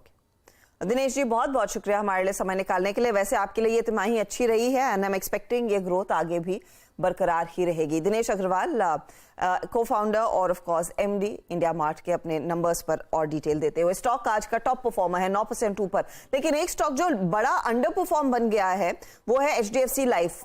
कार्यक्रम की शुरुआत में ये नंबर्स पर हमारी नजर गई थी, मुनाफा थोड़ा सा बेहतर आया है एक्सपेक्टेशन के, लेकिन दिक्कत कहां है? दिक्कत आई है वैल्यू ऑफ न्यू बिजनेस में, वीएनबी मार्जिन्स में। Value of new business 610 crore पर आया है, 625 करोड़ का अनुमान था। वैल्यू ऑफ न्यू बिजनेस का मार्जिन 26% पर आया है, जहां पर एक्सपेक्टेशन थी 27% के ऊपर रहेंगे। अब इतनी गहरे क्रैक्स क्यों आ रहे हैं? क्योंकि पिछले क्वार्टर ही कंपनी के मैनेजमेंट ने नेटवर्क 18 से एक्सक्लूसिव बातचीत में कहा था कि हम दरअसल अपने वीएनबी मार्जिन्स को और बेहतर कर पाएंगे। हालांकि 25% प्लस उन्होंने मेंशन किया था, ये 25% प्लस है, लेकिन एक नॉक लग रहा है स्टॉक पर। अग्रवाल साहब, आपकी क्विक एनालिसिस, और साथ ही राजेश सातपुते, आप एक टेक चेक तैयार रखिएगा। लेकिन अग्रवाल साहब, पहले आप बताइए। देखिए, नंबर्स इनलाइन आए हैं, लेकिन वही जो आपने बताया न्यू बिजनेस में दिक्कत आ रही है, उसको लेकर के बाजार चिंतित है और उस वजह से हम दबाव देख रहे हैं। और अगर कहा जाए तो इससे बेहतर विकल्प उपलब्ध है बाजार में। इस वजह से भी जो बाइंग है इंश्योरेंस सेक्टर में खास करके, मुझे लगता है अगर आप वॉल्यूम वगैरह पे ध्यान दो तो जीआईसी आरई पे बहुत अच्छी बाइंग चल रही है, जो कि अगर कहा जाए तो भारत का सबसे बड़ा रीइंश्योरर है। चौथी तिमाही के नंबर स्ट्रॉन्ग आए थे। अभी जो 70% बिजनेस डोमेस्टिक का आता है और 30 इंटरनेशनल आता है, मैनेजमेंट ने क्लियरली कहा है कि 50-50 कर लेंगे। मार्जिन्स अच्छे बने हुए हैं। मुझे लगता है कि यहाँ पे ध्यान देना चाहिए वनिस्पत की एचडीएफसी लाइफ के। इवन आईसीआईसी लोम्बार्ड एक बेहतर स्थिति में है। तो आप कह रहे हैं जीआईसी, आईसीआईसी लोम्बार्ड ज्यादा बेहतर ट्रेड होंगे। राजेश अग्रवाल, 4% देखते ही देखते क्रैक कर चुका है स्टॉक, शॉर्ट करेंगे? राजेश सातपुते। हर्षदा जी, देखिए, दो चीजें हैं। चार्ट तो डेफिनेटली वीक है। फर्स्ट, यहाँ पे एक नेगेटिव डाइवर्जेंस हुआ था, और उसके बाद आज एक कंफर्मेशन ब्रेकडाउन। और ये जो ब्रेकडाउन है 650 का लेवल इंपॉर्टेंट था, और इसका जो इमीडिएट टारगेट बनता है हर्षदा जी, वो बनता है करीबन 620 के आसपास, जो इसका 50 डीएमए है। तो स्विंग ट्रेडिंग के हिसाब से 620 पहला टारगेट है, वो भी टूटता है तो फिर 590 तक का फॉल मुझे लगता है पोजिशनली आएगा। तो it's a sell in HDFC life. Stop loss आपको मेंटेन करना पड़ेगा करीबन 655 का। हर्षदा, ये पांप अगली बार नहीं करेंगे। फंडामेंटल कॉल राजेश अग्रवाल से और टेक्निकल कॉल राजेश सातपुते जी से, अगली बार मत करें। हाँ, हालांकि एचडीएफसी लाइफ पे प्रेशर है और 20 डे एक्सपोनेंशियल मूविंग एवरेज, आप यकीन मानिए एचडीएफसी लाइफ ने first time post I think 29 मार्च, मतलब जब से ये पूरी तेजी शुरू हुई है बाजार की, फर्स्ट टाइम इतने बड़े फ्रैक्शन से 20 डे को वॉलिड किया है, एंड स्पेशली पोस्ट अर्निंग्स। याद रखिएगा 20 डे प्लेस्ड है इसका, 651 पे और अब करीब करीब 634 पे ट्रेड कर रहा है, यानी मोटा मोटी अगर आप सब देखें 17 रुपये। इतना बड़ा डिफरेंशियल पिछले 3 महीने में कभी परसिस्ट नहीं हुआ। मीनवाइल कुछ स्ट्रॉन्ग कैंडिडेट्स को लेके आइए। एक बार लेके आइए अशोक लेलैंड को। आज नंबर्स के बाद जो इस स्टॉक ने किया है, पहली बात तो नंबर्स बहुत अच्छे थे। राजेश जी, राजेश अग्रवाल जी, मैं आपसे एक व्यू चाह रहा था इस पर। अशोक लेलैंड टेक्निकली मैं नहीं पूछूंगा, क्योंकि टेक्निकली मेरे को मालूम है इसका प्रोजेक्शन बहुत बड़ा है, क्योंकि ये राउंडिंग बॉटम को ब्रीच करके आया है। नंबर्स आपने देखे, आपका हाउस व्यू क्या है अशोक लेलैंड पे इस वक्त? ऑल टाइम हाई पे स्टॉक इस वक्त? हमारी इस पे बाय कॉल है और हम समझते हैं जिन तरीके की इनके ऑर्डर बुक है, खासकर इस नंबर को तो जो है सो है ही, बाकी आगे आने वाले दिनों में जो ऑर्डर बुक है खास करके ईवी वगैरह को लेकर के मुझे लगता है कि ये स्टॉक यहाँ से बहुत बहुत ऊंचा जा सकता है, वनिस्पत कि आप थोड़ी सी लंबी अवधि का नज़रिया रखें। और दूसरी बात ये भी है कि अगर आप देखो तो दूसरे जो ऑटो के स्टॉक्स है उससे अगर कंपेयर करो तो हाईली अंडर परफॉर्म किया है लास्ट 1-1.5 साल में। मुझे लगता है वहाँ एक कैचअप भी है और फंडामेंटल्स बहुत स्ट्रांग है, ऑर्डर बुक बहुत अच्छी है, यहाँ पे बिल्कुल खरीदारी की ही सलाह है। ओके, इस बीच चलिए अब विषय को थोड़ा सा चेंज करते हैं। मैंने अशोक लेलैंड का जिक्र किया, अब एक स्टॉक और लेके आइए। दरअसल बीते कुछ महीने या फिर साल पीवीआर के लिए अच्छे नहीं रहे हैं, लेकिन ये हफ्ता महत्वपूर्ण है और इसे कह सकते हैं यहाँ पे हमने नाम दिया है ब्लॉकबस्टर वीकेंड। ऐसा क्यों, पहले हर्षदा से समझते हैं और उसके बाद इसके मायने क्या हैं। जिस प्रकार की मूवी लाइंड अप है या फिर आपको हफ्ते के अंत पे देखने को मिलेगी, पीवीआर के लिए उसका मीनिंग क्या है? Harshada, why blockbuster weekend? It's time to go to the movies, क्योंकि इसी तरह की फिल्में अब थिएटर्स में आ गई हैं और यही वजह है कि पीवीआर पर भी सभी की नजरें हैं। दरअसल ये वीकेंड ब्लॉकबस्टर इसीलिए है, हिंदी फिल्मों के लिहाज से नहीं, लेकिन इंग्लिश बॉक्स ऑफिस पर 2 बड़ी फिल्में, ओपेनहाइमर जो क्रिस्टोफर नोलन की फिल्म है और उनकी पिछली फिल्म 2020 के आसपास आई थी, टेनेट लास्ट थी और उसके बाद ये फिल्म आ रही है, और ग्रेटा गर्विग की बाबी जो काफी क्रिटिकली अक्लेम्ड भी है। ये 2 फिल्में दरअसल ब्लॉकबस्टर पर रंग जमाती हुई दिखाई देंगी, और मैं रंग जमाती हुई दिखाई देंगी इसीलिए कह रही हूं क्योंकि इनकी जो एडवांस बुकिंग है वो आंकड़े काफी बढ़िया दिखाई दे रहे हैं। तो एडवांस बुकिंग लगभग 3 लाख से ज्यादा की हो चुकी है और सबसे ज्यादा लोग ओपेनहाइमर की तरफ जा रहे हैं, जहां पर 2 लाख से ज्यादा टिकटें दरअसल बुक हो चुकी हैं। वहीं बाबी की बुकिंग के जो आंकड़े थे वो 80,000 के आसपास आए थे। और सिर्फ यही वीकेंड नहीं, आगे भी आगे पिकअप की उम्मीद है। तो पहले दिन की कमाई के लिहाज से जो मार्केट एक्सपेक्ट कर रहा है, पहले दिन करीब 15 से 20 करोड़ की कमाई हो सकती है। इनफैक्ट पीवीआर का मैनेजमेंट कह रहा है दोनों फिल्में मिलाकर 100 करोड़ की कमाई भी करती हुई दिखाई देंगी। लेकिन सिर्फ यही फिल्में नहीं, पिछले वीकेंड आई थी टॉम क्रूज की MI7, मिशन इम्पॉसिबल 7, और एक ही हफ्ते में 80 करोड़ कमाकर गई है। तो अगर आप इंग्लिश बॉक्स ऑफिस के लिहाज से देखें, अगर आपको ओपेनहाइमर और बाबी के टिकट्स नहीं मिलते और आपने MI7 नहीं देखी है तो ये देखने का मौका भी मिलेगा। तो 3 बड़ी फिल्में हैं जो बॉक्स ऑफिस पर इस समय छाई हुई हैं, इसीलिए ब्लॉकबस्टर वीकेंड है। लेकिन यहां से आगे अगर आप रन रेट देखें, किस तरह की फिल्में आएंगी, उसको लेकर भी काफी उत्साह है। रॉकी एंड रानी रिलीज होने वाली है जल्द ही, जो आलिया भट्ट और रणवीर सिंह की फिल्म है। फिर आगे जेलर आएगी, उसको लेकर भी काफी ज्यादा उत्साह है और ये एक साउथ इंडियन मेगा ब्लॉकबस्टर साबित हो सकती है। एनिमल रणबीर कपूर की, और साथ ही साथ गदर 2 का भी इंतजार दरअसल ये बॉक्स ऑफिस करता हुआ दिखाई देगा। तो अच्छी फिल्मों का लाइनअप है और पिछले वीकेंड से लोग यही कह रहे हैं कि पीवीआर या फिर ओवरऑल थिएटर गोअर्स के लिए काफी ज्यादा ऑप्शंस हैं बढ़िया क्वालिटी की फिल्में देखने का। इसीलिए हम कह रहे हैं एक ब्लॉकबस्टर वीकेंड की तैयारी हो चुकी है। Okay, blockbuster weekend. Rajesh ji, मैंने टिकट्स देखे, हालांकि ये जो हमारे पीसीआर में हमारे जो 1-2 मित्रगण हैं उन्होंने डरा दिया था कि इतना महंगा टिकट है। दिल्ली में ठीक ठाक है, नोएडा में इतना महंगा नहीं है। बट एक यक्ष प्रश्न ये है कि जब भी कोई फॉरेन मूवी आती है, अपनी हॉलीवुड मूवी होती है, मुझे एक पॉइंट बड़े अच्छी तरीके से मालूम है कि वो एक प्राइस को थोड़ा सा ऊपर ले जाके प्लेस कर देती है। प्राइस हाइक के जो पोटेंशियल है उनको काफ़ी हाई कर देती है। आपका व्यू क्या है? और पीवीआर को इस ब्लॉकबस्टर वीकेंड के मद्देनज़र और जिस प्रकार की मूवी लाइन अप है अगले 3 महीने में, आपको एडवांटेज देंगे इस प्राइस पे? देखिए वीरू जी, ऐसा है कि हर्षदा ने इतना कुछ कह दिया कि मेरे लिए कुछ कहने को बचा ही नहीं। अदरवाइज मैं पीवीआर पे अच्छा खासा कह सकता हूँ, आपको पता ही है। एक फिल्म हर्षदा ने छोड़ दी जो उस लिस्ट में जोड़ी जानी चाहिए थी, वो 7 सितंबर को रिलीज होने वाली शाहरुख खान की जवान है, जो उन्होंने शायद मिस कर दिया। अदरवाइज लाइनअप बहुत स्ट्रांग है, इसमें कोई दो राय ही नहीं है। मर्जर के बाद 5वां सबसे बड़ा मल्टीप्लेक्स चेन हो गया है ग्लोबली। 1650 स्क्रीन है, 350 प्रॉपर्टी में, 110 सिटीज़ में, और ऐसी लाइनअप। और ये जो इंग्लिश पिक्चर का जमावड़ा जमा हुआ है, मैं पिछले हफ्ते मिशन इम्पॉसिबल देखने गया था, मैंने आशीष से भी कहा कि ये ऐसी मूवी है जो आप OTT के इंतज़ार में अपना मैंने उस फिल्म का मज़ा ख़राब नहीं कर सकते, इसे आपको बड़ी स्क्रीन पे ही देखना पड़ेगा। तो वही ओपेनहाइमर के लिए भी कहा जा सकता है। बारबी की हालांकि मुझे उतनी एक्सपीरियंस नहीं है, हर्षदा बेटर बता पाएगी, बट एटलीस्ट मिशन इम्पॉसिबल और ओपेनहाइमर ये 2 मूवीज़ ऐसी हैं जो आपको बड़ी स्क्रीन पे ही देखनी पड़ेगी। आने वाले दिनों में गदर 2 हो या जवान, आपको बड़ी स्क्रीन पे ही देखनी पड़ेगी। तो लाइनअप बहुत अच्छा है, लेकिन इस तिमाही के नतीजे पर अगर आऊँ तो मुझे नहीं लगता कि उतने कोई खास नतीजे आएंगे, क्योंकि IPL चल रहा था, कंटेंट उतना अच्छा नहीं था। आदि पुरुष जैसी पिक्चर जो कि पैसे तो कमा पाई लेकिन बहुत कंट्रोवर्सीज में गुजरी, और भी कई मूवी जैसे जरा हटके जरा बचके वगैरह कई औंधे मुंह गिरी।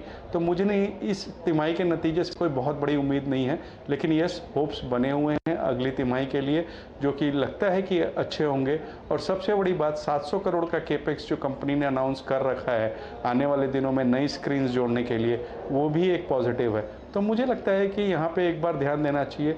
ऊपर में 2100-2200 के हाइज दिखाता हुआ स्टॉक अब लगभग 1450-1500 के रेंज में ट्रेड कर रहा है। कम से कम 150-200 रुपए की अपमूव तो बिल्कुल वाजिब बनती है। PVR पे जनाब चल रहा है अभी जुलाई, 21 जुलाई है, 7 सितंबर के लॉन्चेस भी राजेश जी को मालूम है। कह रहे हैं कि आदि पुरुष चली नहीं, पक्का गारंटी कह रहा हूँ राजेश जी, देखी तो आपने वो भी होगी आदि पुरुष, क्यों गलत तो नहीं हूँ मैं? अब वो जुदा मसला है, क्योंकि देखने की आदत पड़ी हुई है। बिना देखे आपको पता भी कैसे चलेगा कि अच्छी है या बुरी है। चलिए अभी मैं अपने बारे में पूछूंगा कि OTT पर क्या है अच्छा देखने लायक, आपसे पूछेंगे, उससे विचार करेंगे। लेकिन अब थोड़ा सा विषय को बदलते हैं और आपके स्क्रीन पे लेके आइए जनाब एक स्टॉक, और वो है ITC at all time high. और अगर निफ्टी के आज गिरने में थोड़ी सी नज़ाकत है, मतलब इतना कंट्रोल्ड वे में गिर रहा है, क्योंकि याद रखिएगा 1300 पॉइंट निफ्टी IT नीचे है, और यहाँ तक के सफ़र में सबसे स्ट्रॉन्ग कंट्रीब्यूशन रिलायंस का रहा, इन्फोसिस का आज से पहले रहा, और ITC का रहा। ITC के इस सफ़र को थोड़ा सा समझने की कोशिश करते हैं सुमित के साथ, जिसे कहते हैं संघर्ष से शिखर पर। सुमित मेरे साथ है। सुमित, 140 से लेकर 490 तक का ये स्विंग, ये जर्नी कैसी रही?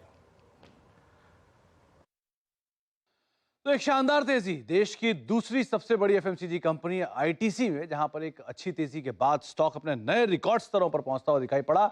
और एक सबसे बढ़िया चीज की जो दाम है वो करीब करीब 500 रुपए के आसपास पहुंचता हुआ दिखाई पड़ रहा है। देश की दूसरी सबसे बड़ी FMCG कंपनी तो है ही, साथ ही साथ अभी देश की 6ठी सबसे बड़ी कंपनी के तौर पर भी शुमार हो चुकी है। करीब करीब 6 लाख करोड़ की मार्केट कैप इस कंपनी ने अचीव करी, और एक ड्रीम रन स्टॉक ने हाल फिलहाल में दिखाया भी है।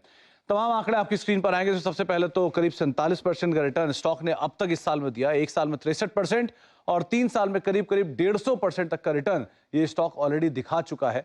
इसके अलावा कुछ ट्रिगर, जहां पर एक अच्छे वैल्यूएशन डिस्पाइट इतने बड़े रनअप के भी FMCG स्पेस में one of the cheapest stock के तौर पर देखा जाता है। सिगरेट कारोबार में बढ़िया ग्रोथ कंपनी के आते हुए दिखाई पड़ी है। FMCG कारोबार के अंदर एक अच्छे पिकअप आए हैं, रूरल डिमांड के अंदर एक अच्छा पिकअप आता हुआ दिखाई पड़ रहा है, और साथ साथ होटल कारोबार भी कंपनी का वापस रफ्तार पकड़ता हुआ दिखाई पड़ रहा है, और कई सारे न्यूज फ्लो उससे रिलेटेड आते हुए दिखाई पड़ रहे हैं। 2016 में जहां महज 223 रुपए के आसपास कामकाज करता था, 2023 तक आते आते 7 सालों में इसने 490 का लेवल भी दिखाया, रादर 500 रुपए के आसपास के लेवल्स भी दिखाती है।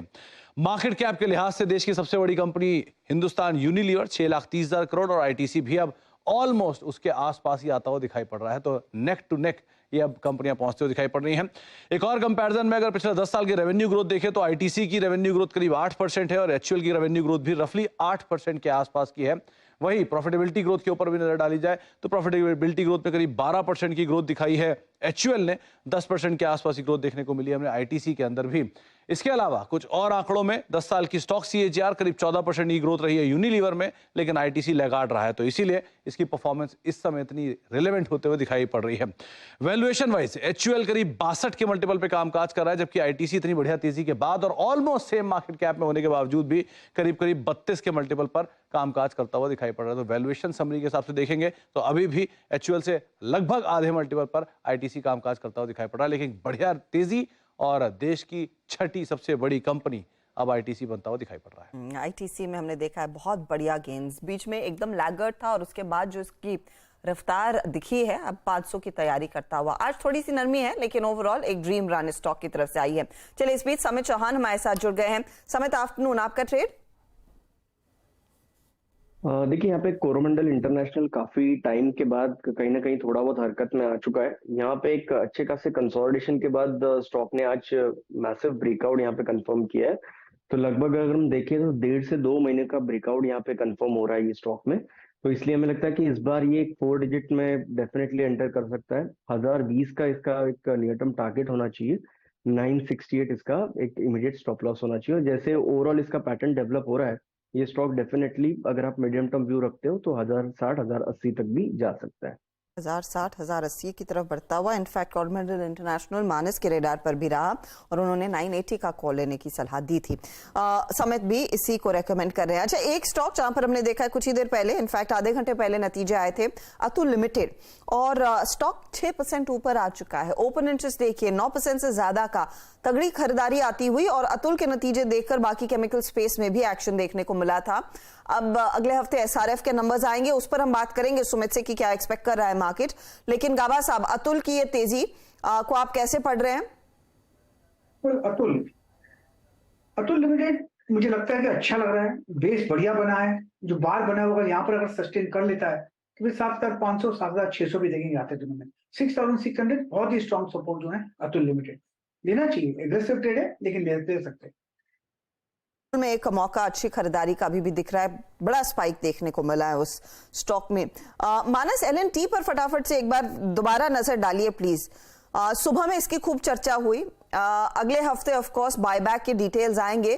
4% भाग चुका है अकाउंट। देखिए, करीब 2 दिन पहले हर्षिता जी मैंने इसको रिकमेंड भी किया था जब फ्लैग पैटर्न का ब्रेकआउट L&T में देखने को मिला था। पैटर्न तो अभी भी काफी पॉजिटिव है, हालांकि एक बड़ा मूव देखने को मिला है तो फ्रेश खरीदारी की राय नहीं रहेगी, लेकिन चार्ट्स पे कहीं पर भी कोई वीकनेस नहीं दिखती है, स्ट्रेंथ दिखती है। इसलिए अपना स्टॉप लॉस रिवाइज कर लीजिए, 2560 पे अपना स्टॉप लॉस रिवाइज करके रखिए। पैटर्न को देख के लग रहा है कि शायद 2620 से 2630 तक के भाव देखने को मिलेंगे, लेकिन ऑलरेडी एक बड़ा मूव देखने को मिला है, एक लार्ज कैप स्टॉक है तो फ्रेश खरीदारी की राय नहीं रहेगी, अपनी पोजीशन में बने रहिए। लेकिन ओके, L&T करीब 4% ऊपर, 2587 all time high, intraday high. अब एक काम करते हैं, विषय को थोड़ा चेंज करते हैं यहाँ पे, क्योंकि अभी कुछ हमें बड़े नंबर्स के एक्सपेक्टेशंस को समझना है। 4 ट्रेड्स कंप्लीट कर लेते हैं, ट्रेड्स कम है इसलिए कुछ कोर ट्रेड्स से फोकस करेंगे। सस्ता ऑप्शन FNO सुपरस्टार, 4 का चमत्कार और मिड कैप फंड। सस्ता ऑप्शन आएगा मानस जी के सौजन्य से। मानस, क्या पिक कर रहे हैं आप? देखिए, ONGC पे मेरा ध्यान है और ONGC में अगर आप देखिए तो 5 दिनों के कंसोलिडेशन के बाद आज एक बहुत ही अहम रेजिस्टेंस जो 168 169 की रेंज में था, ONGC ने उसको ब्रीच किया है। वहां पर बेहतर वॉल्यूम देखने को मिल रहे हैं, तो यहाँ पर ज्यादा रिस्क नहीं है। आप at the money call option ले सकते हैं। 1 रुपए का ट्रेड हो रहा है, स्टॉप लॉस नहीं है। 1 रुपए अगर एक्सपायर हो जाता है तो आपका 1 रुपए का लॉस है। लेकिन ONGC के जिस तरह के पैटर्न बन रहे हैं उसको देख के लग रहा है कि 5 से 6 रुपए का आपको देखने को मिल सकता है। तो इस ऑप्शन में 5 से 6 रुपए के टारगेट सेट करिए और स्टॉप लॉस नहीं लगाना, आपको 0 हो जाने दीजिएगा। 1 रुपए का प्राइस चल रहा है इस टाइम। ओके, याद रखिएगा इस पे वैल्यू एट रिस्क कंप्लीट है। ये ना सोचिएगा कि 1 रुपए में आप कुछ बचा लेंगे, आपको पूरा का पूरा कॉल लेना है।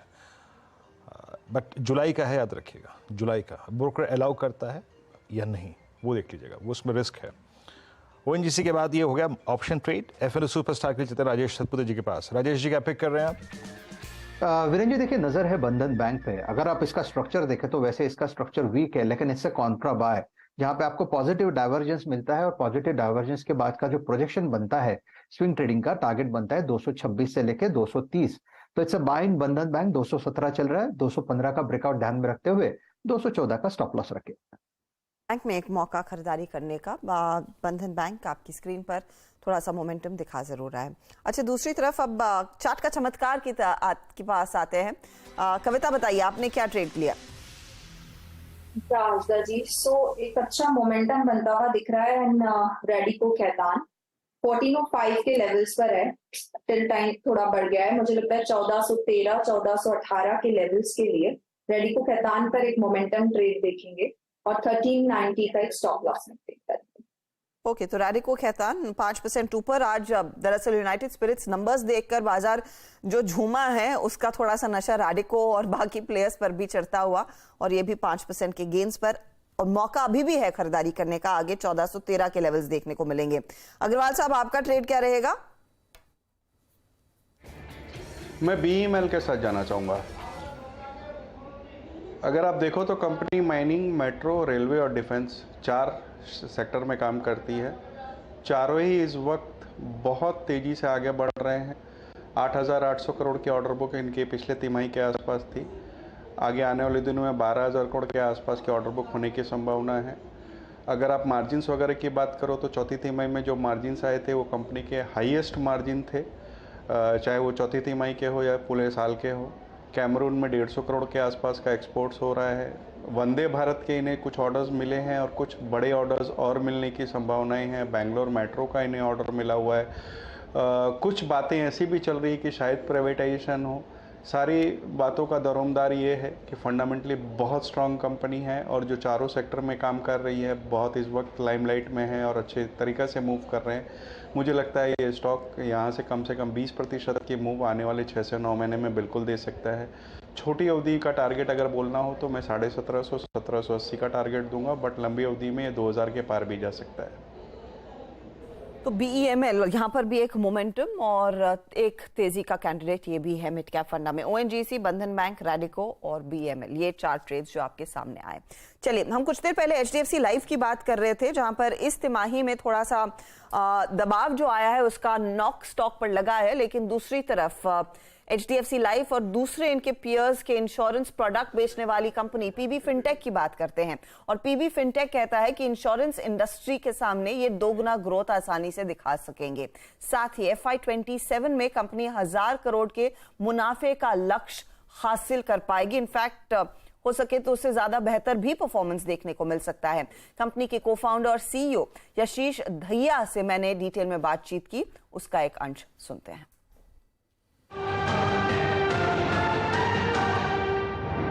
जो बन जाता है उसकी वैल्यू मिलती है, और एक चीज की वैल्यू मिलती है कि आप मुनाफा कमा रहे हैं या नहीं। वो आपने पता नहीं कितनी दफा सुना होगा और आपके कान पक गए होंगे शायद, लेकिन आप लोग अब फोकस कर रहे हैं EBITDA पॉजिटिव होने के लिए। इनफैक्ट आपने वो गाइड भी किया है। EBITDA पॉजिटिव हम पिछले क्वार्टर हो गए थे और मेरे हिसाब से हम EBITDA पॉजिटिव से बाहर नहीं निकलेंगे कभी भी। लेकिन आई थिंक जो इम्पोर्टेंट पॉइंट है वो है कि अभी इस साल हम पैट पॉजिटिव की बात कर रहे हैं। मार्केट को एक चीज़ बहुत सिंपल समझ में आ चुकी है कि ये 2027 में 1000 करोड़ प्रॉफिट करेंगे और ज़्यादा ही करेंगे, कम नहीं करेंगे। वो बात मार्केट को समझ में आ रही है धीरे धीरे। जब कोई इंश्योरेंस कंपनी कहती है कि हमें ज़्यादा विजिबिलिटी है, हम ज़्यादा प्रोडक्ट बेच पाएंगे, उसका कितना फॉलो थ्रू आप जैसे प्लेयर्स को मिलेगा? क्योंकि आप भी उस इंडस्ट्री का ही हिस्सा हैं, आप भी उन कंपनियों के ही प्रोडक्ट बेच। हम इंडस्ट्री का हिस्सा हैं पर हम इंडस्ट्री नहीं हैं। हम इंडस्ट्री का 5 से 10% हैं, पूरी इंडस्ट्री का। हो सकता है प्रोटेक्शन साइड पे हम 15-20% हों, ठीक है, हेल्थ और टर्म साइड पे। तो हमारा यही है कि भाई जब इंडस्ट्री बढ़ेगी हम भी उससे 2-3 गुना बढ़ जाएंगे। तो आपकी भागीदारी फिर वो 5-6% ही रहेगी या फिर आगे बढ़ सकती है? नहीं, अगर आप इंडस्ट्री के ग्रोथ रेट से तेज बढ़ रहे हैं तो हो सकता है कि आप 10% से 11, 12, 10 साल में हो सकता है 20% बन जाएं। बट इस समय हमको कॉन्फिडेंस है कि हम इंडस्ट्री के ग्रोथ रेट से 2 से 3 गुना तेज बढ़ सकते हैं। आपने पैसा बाजार पर भी काफ़ी ज़्यादा एफर्ट्स लिए हैं। ये क्रेडिट बिजनेस आप लोगों के लिए कितना बड़ा हो सकता है? देखिए, अगर आप कभी भी 10 साल का व्यू लें तो हमारी ग्रोथ रेट क्रेडिट और इंश्योरेंस की तकरीबन बराबर है, दोनों की बराबर ग्रोथ रेट चल रही है। आई थिंक वहाँ पर मोड्स कम हैं, इतने मोड्स नहीं हैं जितने पॉलिसी बाजार साइड पे हैं, पर वो बनेंगे धीरे धीरे। It's a younger business. 2008 में पॉलिसी बाजार स्टार्ट हुआ था, ये 2013-14 में स्टार्ट हुआ था, तो यंगर बिजनेस। बट अगर आप तब से ग्रोथ रेट देखेंगे दोनों का सिमिलर है। होता क्या है कि क्रेडिट में कई बार आपको हायर ग्रोथ रेट दिखता है बट फिर करेक्शन आती है बीच में। जब करेक्शन आती है तो ड्रॉप हो जाता है। तो अगर आप 1 साल का व्यू देखेंगे तो कभी कभी आपको higher growth rate, lower growth rate मिलेगा, but on a sustained basis similar growth rates across the businesses. Yashish Dahiya के साथ ये डिटेल बातचीत आप सीएनबीसी आवाज पर आगे शाम को भी देखेंगे और ओवर द वीकेंड भी हम चलाएंगे। लेकिन वीरू, मुझे याद है 2019 में इनकी लिस्टिंग से पहले, ऑफ कोर्स तब ये तैयारी कर रहे थे और मर्चेंट बैंकर्स की तलाश में थे। मेरी मुलाकात इनसे हुई थी एक पर्टिकुलर समिट में। उस समय ध्यान दीजिए, आंकड़े अब मैं आपके सामने पेश करूंगी। उस समय इनका जो कस्टमर बेस था पॉलिसी बाजार का 5 लाख कस्टमर्स के आसपास था। और परसों मैं इनसे मिली हूं और मेरा फिर ऑफ कैम ये भी सवाल था कि तब से अब तक किस तरह की ग्रोथ। इस समय इनका कस्टमर बेस करीब करीब 2.5 करोड़ कस्टमर्स का है। तो 2.5 सालों में लगभग 50 गुना की ग्रोथ, और वो क्लियरली इसीलिए शायद नंबर्स में आगे रिफ्लेक्ट करता हुआ दिखाई देगा। बिल्कुल। और आशिता मैं एक बात बताऊं कि मतलब ये शायद पता नहीं कहनी चाहिए नहीं कहनी चाहिए, लेकिन LIC से अब हट के जब मेरा खुद का मैं अगर आज से 5 साल पहले अगर मुझे कोई इंश्योरेंस पॉलिसी लेनी होती तो मैं सीधे LIC पे अपने आई थिंक ब्रोकर को फ़ोन करता था। लेकिन आज मैं सर्च करता हूँ प्राइवेट पॉलिसीज़ पे, चाहे वो क्या वो म्यूचुअल फंड लेना हो या फिर चाहे वो जो इंश्योरेंस पॉलिसी लेनी हो, मैं सर्च करता हूँ इसी पर। तो आपने बिल्कुल सही कहा। और आई थिंक वो जो चेंज ऑफ माइंड है ना थोड़ा सा बीते 5-7 साल में, क्योंकि रिटर्न्स प्राइवेट प्लेयर्स ने बहुत अच्छी दी है, वो क्लियरली नज़र आ रहा है। राजेश अग्रवाल जी, बहुत संक्षेप में रखिएगा। आपने मैनेजमेंट की बात सुनी अभी 754, अभी ये स्टॉक थोड़ा शॉक से बाहर निकल के आया है। दरअसल इस कैटेगरी के सारे स्टॉक्स में पेन था, बट इसने बहुत अच्छा टाइम स्पेंड किया 600 से लेकर 400 की रेंज में। अब यहाँ से पुल बैक देता हुआ कुछ बड़े एवरेजेस को पार कर रहा है। बहुत संक्षेप में आपका आउटलुक इस स्टॉक पे इस वक्त? देखिए, फंडामेंटली इस वक्त थोड़ी से सुधार हो रहे हैं, लेकिन अभी भी बॉटम लाइन ग्रीन में नहीं आई है। और इस वजह से इस कैटेगरी के जितने भी स्टॉक है उसे हम ट्रेडिंग की उस जोन में रख रहे हैं, इन्वेस्टमेंट के लिए किसी को सलाह नहीं दे रहे हैं। चलिए, वक्त हो रहा है एक छोटे से ब्रेक का। ब्रेक लेंगे, मार्केट पर भी फोकस रहेगा क्योंकि 19723 डे लो पर इस समय निफ्टी ट्रेड करता हुआ। निफ्टी बैंक भी देखते ही देखते अब 150 पॉइंट गवा चुका है। फटाफट लौटते आप बने रहें सीएनबीसी आवाज के साथ।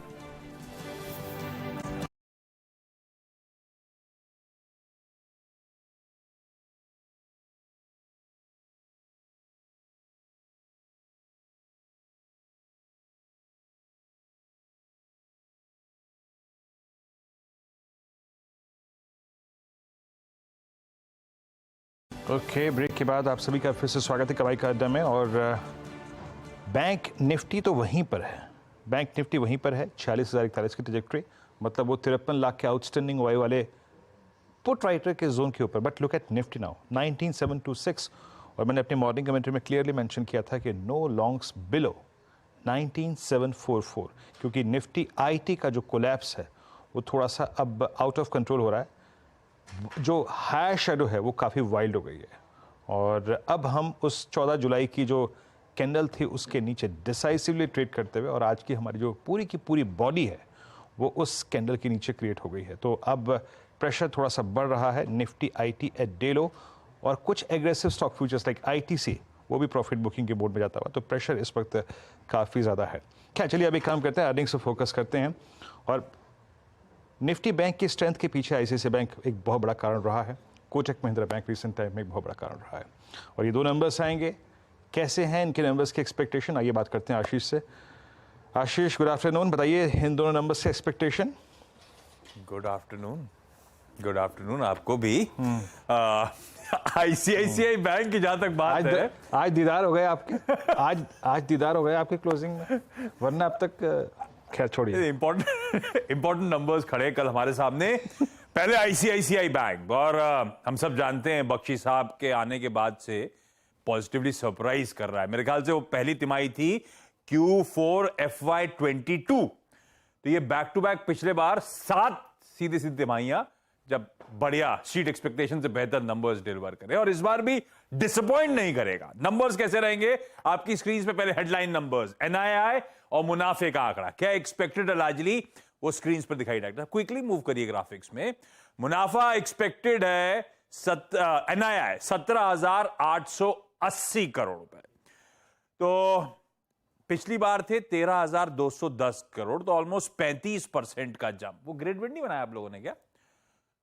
चलिए, जो है ये है मैं क्विकली बता देता हूं, ग्राफिक छोड़िए। एनआईआई आपके एस्टिमेट सारी ब्रोकरेजेस के सीरीज पे आते हुए और सीएनबी से आवाज अनुमान जो है 17,880 करोड़ रुपए का है। इसमें करीब 35% का जंप है। प्लेट फ्लिप करिएगा, ऐसी मुनाफे का नंबर जो आया था 9,218 करोड़ रुपए की एक्सपेक्टेशन, 33% साल दर साल वो जंप करेगा। जहां तक लोन ग्रोथ है, एक्सपेक्ट करिए हेल्दी रहेगी क्योंकि इसकी रिटेल और एसएमई सेगमेंट में बहुत अच्छा ट्रैक्शन। खैर बख्शी साहब का फोकस वहीं पर है और वहां पे बहुत बढ़िया ट्रैक्शन पिकअप हो रहा है। एडवांसेस एक्सपेक्टेड है 17% साल दर साल का जंप दिखाएंगे, बिल्कुल broad based across all segments. सबसे इंपॉर्टेंट मार्जिन्स, और लाइकली है इस क्वार्टर में रिवर्स करेंगे। मार्जिन्स पिछले क्वार्टर Q4 में 4.9% पे पहुंच गए थे, वो पीक कर गए हैं शायद, ज्यादातर ब्रोकरेजेस ये मानती हैं, और इस क्वार्टर में शायद Q on Q डिक्लाइंस देखने को मिलेंगे। मिसाल के तौर पे मैंने रख दिया एक आंकड़ा मॉर्गन स्टैनले का, 4.9 के सामने 4.73 यानी कि 17 बेसिस पॉइंट्स मार्जिन पे शायद डिक्लाइन। ये हम जहन में रहे कि इस तरह की कमजोरी शायद मार्जिन में देखने को मिलेगी। क्यों आएगी?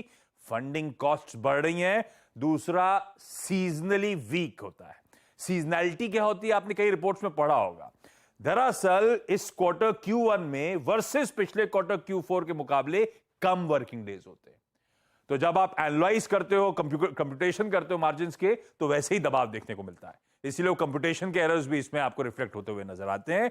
स्लिपेजेस पिछले कुछ क्वार्टर से लगातार मॉडरेट हो रहे हैं, ऐसे ही चलन चलेगा। नजर कहां रहेगी? FY24 का मार्जिन आउटलुक, लोन ग्रोथ की ट्रेजेक्टरी, खासतौर पर रिटेल और एसएमई सेगमेंट में क्या चल रहा है और किस तरह की डिपॉजिट ग्रोथ या एंटिसिपेट कर रहे हैं। दूसरा, कोटक महिंद्रा बैंक रिजल्ट्स में इसने भी लास्ट क्वार्टर कुछ रिकॉर्ड्स जड़ दिए थे।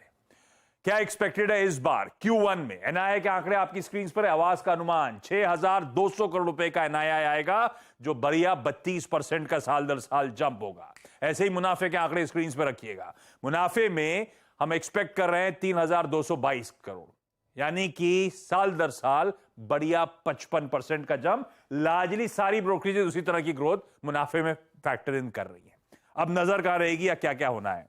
एक्सपेक्ट करिए एक अच्छा मोमेंटम लोन और डिपॉजिट ग्रोथ में। यहां पे भी एक्सपेक्टेड एडवांसेस 17%, 17-18 के बीच में सब मान रहे हैं। एनआईएम्स यहां पे भी ये लार्जली स्टेबल होंगे, पर कुछ 10 बेसिस पॉइंट्स के आसपास का मॉडरेशन यानी कि क्वार्टर ऑन क्वार्टर दबाव देखने को मिलेगा। इसके मार्जिन्स लास्ट क्वार्टर 5.75 पे पहुंच गए थे, ऑल टाइम हाईज पे। स्लिपेजेस और क्रेडिट कॉस्ट कंट्रोल में रहने वाली हैं। मॉर्गन स्टैनली एस्टिमेट करता है 820 करोड़ की स्लिपेजेस, तो 1.2% ऑफ लोन्स एनालाइज करें तो वहीं पे चल रहा है, वही चलेगा इस बार भी। कहां नजर रहेगी ये important. Loan growth, margin trajectory, ये सब तो जेनरिक टाइप हो गया। यहां पर अपडेट्स अगर कुछ आते हैं नए सीईओ सर्च को लेकर या ट्रांजिशन प्लान्स को लेकर। उदय कोटक साहब का टेन्योर दिसंबर 31 तारीख को खत्म होने जा रहा है। और एक चीज और, लास्ट क्वार्टर नंबर्स में सब अच्छा था, सब्सिडरीज का परफॉर्मेंस पस्त पड़ गया था, तो वो देखना होगा सब्सिडरीज का इस क्वार्टर परफॉर्मेंस कैसा रहता है। देखते हैं, मंडे को रिएक्ट करना, टाइम है एनालाइज करने के लिए वीकेंड में।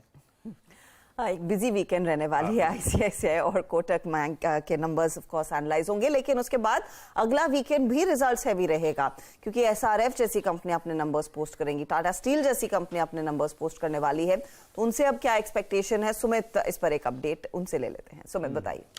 तो पहले टाटा स्टील के नंबर्स की बात कर लेते हैं कि नंबर्स में ये मेटल के नंबर्स के साथ, यानी आज जो नंबर्स आए जेएसडब्ल्यू स्टील से, उससे बाजार ने क्यू उठाना शुरू किया है। लेकिन टाटा स्टील एक केस में नंबर्स वीक हैं, चाहे क्यू ऑन क्यू बेसिस पर आप देख लें या वाई वाई बेसिस पे देख लें, दोनों ही आधार पर कंपनी के नंबर्स में एक वीकनेस का अनुमान बाजार लगाकर चल रहा है। एक बड़ा डिप कंपनी के वाई वाई बेसिस पे नंबर्स के अंदर आता हुआ दिखाई पड़ेगा, जहां पर ऑपरेटिंग प्रॉफिट फ्रंट पर भी कंपनी के नंबर्स पे वीकनेस है और साथ साथ प्रॉफिटेबिलिटी फ्रंट पर भी एक डाउन साइड नंबर्स के अंदर खुलता हुआ दिखाई पड़ सकता है। कुछ आंकड़े आपकी स्क्रीन पर आते हुए दिखाई पड़े हैं, किस तरह के नंबर्स रहेंगे इस तिमाही के लिए, क्या बाजार अनुमान लगाकर चल रहा है। पहला नंबर ये सेल्स का नंबर है, 63,000 करोड़ से घटकर करीब करीब 59,100 करोड़ रुपए के आसपास का एक नंबर देखने को मिलेगा। एबिटा फ्रंट पे 14,973 करोड़ से घटकर 5100 करोड़ रुपए के आसपास, 65% का एक ड्रॉप, हाई बेस, उसका एक इफेक्ट यहां पर देखने को मिलेगा। मुनाफे फ्रंट पर भी 7,714 करोड़ से सीधे घटकर 1,000 करोड़ और ये एबिटा पर टन भी $293 पर टन से घटकर $82 पर टन के आसपास इस बार ये आता हुआ दिखाई पड़ेगा। तो ये वीक साइड पर नंबर वाई वाई भी है और क्यू ऑन क्यू बेसिस पे भी नंबर्स के अंदर थोड़ा सा स्लगिश आंकड़ा आता हुआ दिखाई पड़ेगा, क्योंकि जो डेट रिडक्शन और केपेक्स, ये दो पार्ट ऐसे हैं जिसके ऊपर बाजार कीनली नजर रखेगा। खास तौर से डोमेस्टिक कैपेसिटीज इन्होंने डबल करने की बातचीत की है FY30 में, तो उसके बाद जो डेट बढ़ा है उसको कैसे सोर्स किया जाएगा, और साथ साथ कैपेसिटीज को लेकर नया केपेक्स प्लान कंपनी क्या ईयर मार्क कर रही है। इसके अलावा यूके बिजनेस को जो पेंशन सपोर्ट प्रोवाइड कराने की बातचीत कंपनी ने पहले की थी, वो अभी भी कैरी फॉरवर्ड कर रहे हैं, तो उससे कॉस्ट एस्केलेशन कितना होता हुआ दिखाई पड़ेगा। कुछ ब्रोकर हाउसेज ये भी मानते हैं कि जो इनकी इंडियन ऑपरेशन है वो करीब 4.8 मिलियन टन के आसपास आएंगे वाई बेसिस पे 15%, क्योंकि NINL का जो डील रैंप अप है उसका एक इम्पैक्ट आता हुआ दिखाई पड़ सकता है, और ओवरऑल करीब करीब 10 से 11% Q on Q decline volume front पर आता हुआ दिखाई पड़ सकता है। तो टाटा स्टील के नंबर्स है, हाई बेस का बड़ा इफेक्ट है, लेकिन आपको नीचे के नंबर्स को ही खाली याद रखना है, वही एस्टिमेट से आप टैली करा सकते हैं। दूसरी तरफ जो नंबर आने वाले हैं वो आएंगे SRF के, और आज क्योंकि जो टोन है वो सेट कर दी है अतुल ने, और अतुल के नंबर्स के साथ ही यहाँ पर टोन सेट होते हुए दिखाई पड़ी है। तो SRF के केस पे अगर नंबर्स के ऊपर नजर डाली जाए तो हो सकता है ये बीट हो जाए, क्योंकि 3894 करोड़ से घटकर 3586 करोड़ रुपए आने का अनुमान है, लेकिन क्योंकि अतुल ने नंबर आउट बीट किया है तो शायद इसके नंबर बीट होते हुए दिखाई पड़े। 454 करोड़ रुपए का एक अनुमान बाजार लगा के चल रहा है प्रॉफिट के फ्रंट पर, 682 करोड़ से गिरकर ये नंबर आने का अनुमान बाजार लगा रहा है। और उसके अलावा EBITDA फ्रंट पर 1020 करोड़ से 805 करोड़ और 26% से घटकर 22-22.5% के आसपास के मार्जिन से यहाँ पर रहने का अनुमान स्ट्रीट लगाकर चल रहा है। 2-3 चीजें, पहले तो रेफ्रिजरेंट गैस के जो एक्सपोर्ट्स में कुछ हद तक थोड़ा सा प्रेशर है, लेकिन एक इंपॉर्टेंट पार्ट ये भी है कंपनी का जो ओवरऑल स्टॉक है वो ऑलरेडी इतनी गिरावट दिखा चुका है, तो बहुत हद तक चीज़ों को डिस्काउंट करके चल रहा है। तो टेक्निकल टेक्सटाइल बिजनेस में अगर थोड़ा स्लगिश नंबर आता भी है तो भी बाजार शायद कुछ हद तक उसे डिस्काउंट करके बैठा होगा। तो SRF और टाटा स्टील दोनों केसेस में ही बेल वेदर है, देखते किस तरह से परफॉर्म करते हुए दिखाई पड़ते हैं। ओके सुमित, बहुत बहुत शुक्रिया। SRF आपकी स्क्रीन पे अभी भी 2212 पे ट्रेड कर रहा है, डेलो की ट्रेजेक्टरी पे even the shortest moving average 10 day exponential moving average भी SRF नहीं पार कर पा रहा। आपने देखा होगा कि इस पूरे मंथली कॉन्ट्रैक्ट में केमिकल्स में शॉर्ट देखे गए हैं। अब आते हैं मार्केट से डेलो, याद रखिएगा निफ्टी IT करीब करीब 1450 अंक नीचे है डेलो पर, मार्केट से डेलो। मैं आपको जरा वॉल पे दिखाता हूँ कि एग्जैक्टली हुआ क्या है आज। जरा 27 जनवरी के बाद 26 जनवरी के बाद फर्स्ट टाइम मार्केट के टेक्सचर में एक बदलाव है। आइए जरा इसको देखते हैं। 26 जून को हमने 10 डेमा और 20 डेमा की ट्रेजेक्टरी से इजेक्ट किया था निफ्टी ने। ये चार्ट है आपकी स्क्रीन पे, ये जो शॉर्टेस्ट मूविंग एवरेज है, that blue average 10 day exponential moving average. 26 जून के बाद फर्स्ट टाइम आज हमने इतने बड़े फ्रैक्शन को जो हम मेंटेन करके चल रहे थे उसको फिल कर दिया। ये परसिस्ट करता है करीब करीब 19,646 पे। तो मैं इसीलिए एग्जैक्टली सुबह कह रहा था कि हम 750 744 की ट्रेजेक्टरी में अपने पोजिशनल ट्रेड्स को लॉन्ग नहीं रखेंगे। वी आर ए डेलो। इस प्राइस का मतलब क्या है? फर्स्ट टाइम लगभग 1-1.5 महीने के अंतराल में कॉल राइटर्स नीचे आए और पुट राइटर्स का प्रीवियस डे का जो पुट राइटर्स का जोन था 19,800 वो सरेंडर हो गया। इसीलिए ये क्लोज थोड़ा सा खराब है, याद रखिएगा। और आप देखिए कितना डिफरेंशियल है ना। आप देखिए दूसरी तरफ निफ्टी बैंक, कहाँ निफ्टी अपने 10 डेमा के नज़दीक आ चुका है। निफ्टी बैंक का जो शॉर्टेस्ट मूविंग एवरेज है 10 डे एक्सपोनेंशियल मूविंग एवरेज, ये अभी भी करीब 45,415 यानी अभी CMP से करीब 600 पॉइंट नीचे परसिस्ट करता है the shortest moving average 10 day exponential moving average. और जहां तक कि 20 डेमा का सवाल है, ये आता है करीब 45,000 की ट्रेजेक्टरी में। तो अभी भी बैंक निफ्टी रिस्क जोन में नहीं है। Nifty because of Nifty IT याद रखिएगा रिस्क जोन में है। निफ्टी IT में क्या हुआ, एक बार एक्टर साहब इस चार्ट को कैंडलस्टिक में कन्वर्ट कीजिएगा। हाई शेडो क्या होती है? Open price plus high price, open plus high. अगर आप इसको देखें तो लगभग 3 महीने की सबसे हैवीएस्ट कैंडल निफ्टी IT पे क्रिएट हुई है, वो अभी आपकी स्क्रीन पे आएगी, मतलब ओपन और हाई। तो आज निफ्टी IT ने काफी प्रेशर डाला है। आइए एक बार जरा मार्केट ब्रेथ को देखते हैं, डेरिवेटिव्स।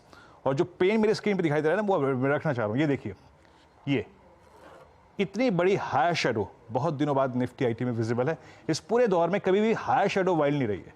आज पहली बार आई थिंक इस कैंडल के बाद आज हायर शेडो इतनी वाइल्ड है।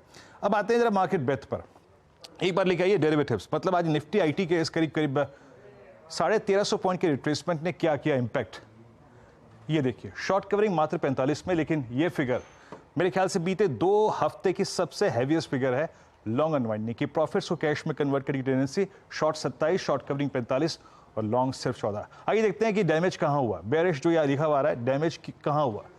India mart post earnings, Atul, emphasis, PVR, INOX, सब इवेंट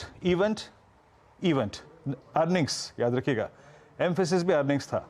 और उसके बाद शॉर्ट कवरिंग का थी यूएसएल, याद रखिएगा यूएसएल और ये एक रेडिको खेतान अपने करियर के हाई पे बंद हो रहे हैं। वोडाफोन, एलएनटी, न्यूज इंपैक्ट, बंधन बैंक शॉर्ट कवरिंग और आपका ग्लेनमार्क शॉर्ट कवरिंग, ग्लेमा फार्मा, क्योंकि यहाँ पे नंबर्स आए थे। शॉर्ट बिल्डअप आईटी, उसके बाद डायग्नोस्टिक स्पेस, रिलायंस में आज एक, क्योंकि इवेंट क्लोज हो गया तो थोड़ी बहुत शॉर्ट विजिबल था, और एमएनएम फाइनेंस। तो आप कह सकते हैं कि निफ्टी आईटी के इस डैमेज ने और निफ्टी आईटी की शॉर्टिंग ने आज हर्षदा वाकई मार्केट से प्रेशर डाला है। मार्केट से डे लो, और मैं अभी भी कह रहा हूं कि 19744 के नीचे अपने जो लॉन्ग्स हैं, स्पेशली बहुत, अगर आप देखें जो एग्रेसिव पोजीशंस हैं उनको थोड़ा ट्रिम करिएगा। बिलो 19740 ये थोड़ा सा पेन है। एक टेक्निकल चेक लेते हैं। मानस, निफ्टी के इस सेटअप को आप कैसे रीड कर रहे हैं? ये जो मैंने स्टैट्स दिखाया आपको, आपका व्यू निफ्टी पर? देखिए, सही है कि जो आज हमने एक मूव देखा वो केवल एक करेक्शन है। अगर हम अंडरटोन की बात करें तो अभी भी निफ्टी का जो अंडरटोन है वो अभी भी बुलिश बना हुआ है। 20 day ten day moving average के ऊपर ट्रेड कर रहा है, तो आप बिल्कुल बने रहिए, और स्पेशली 19,600 के ऊपर जब तक निफ्टी ट्रेड करता रहेगा मेरे हिसाब से लॉन्ग पोजीशन में बने रहना चाहिए। हालांकि फ्रेश लॉन्ग अब आपको इंतजार करना पड़ेगा। 19,840 के ऊपर जब निफ्टी निकले तब आपको फ्रेश लॉन्ग खरीद लेना है, क्योंकि उसके बाद आपको 20,000 के ऊपर के स्तर देखने को मिल सकते हैं। शायद आपको 20,150 तक के स्तर देखने को मिलेंगे। तो अभी खरीदारी नहीं करनी है, 19,840 के ऊपर फ्रेश खरीदारी करनी है, लेकिन एग्जिस्टिंग लॉन्ग पोजीशन में बने रहिए 19,600 के स्टॉप लॉस के साथ। चले, तो ये फिलहाल व्यू इंडेक्स पर। भारतीय बाजारों में आज थोड़ी सी मुनाफा वसूली जरूर देखने को मिल रही है, लेकिन बाजार के फंडामेंटल्स एकदम मजबूत है और कमाई के ढेरों मौके भी आपको मिलेंगे। और खास तौर से इस तेजी को देखकर डर नहीं लगना चाहिए, ये कहना है व्हाइट ओक कैपिटल ग्रुप के फाउंडर प्रशांत खेमका का। और इनसे एक्सक्लूसिव बातचीत की हमारे मैनेजिंग एडिटर अनुज सिंघल ने, उसी का अंश आपके सामने अब करते हैं पेश।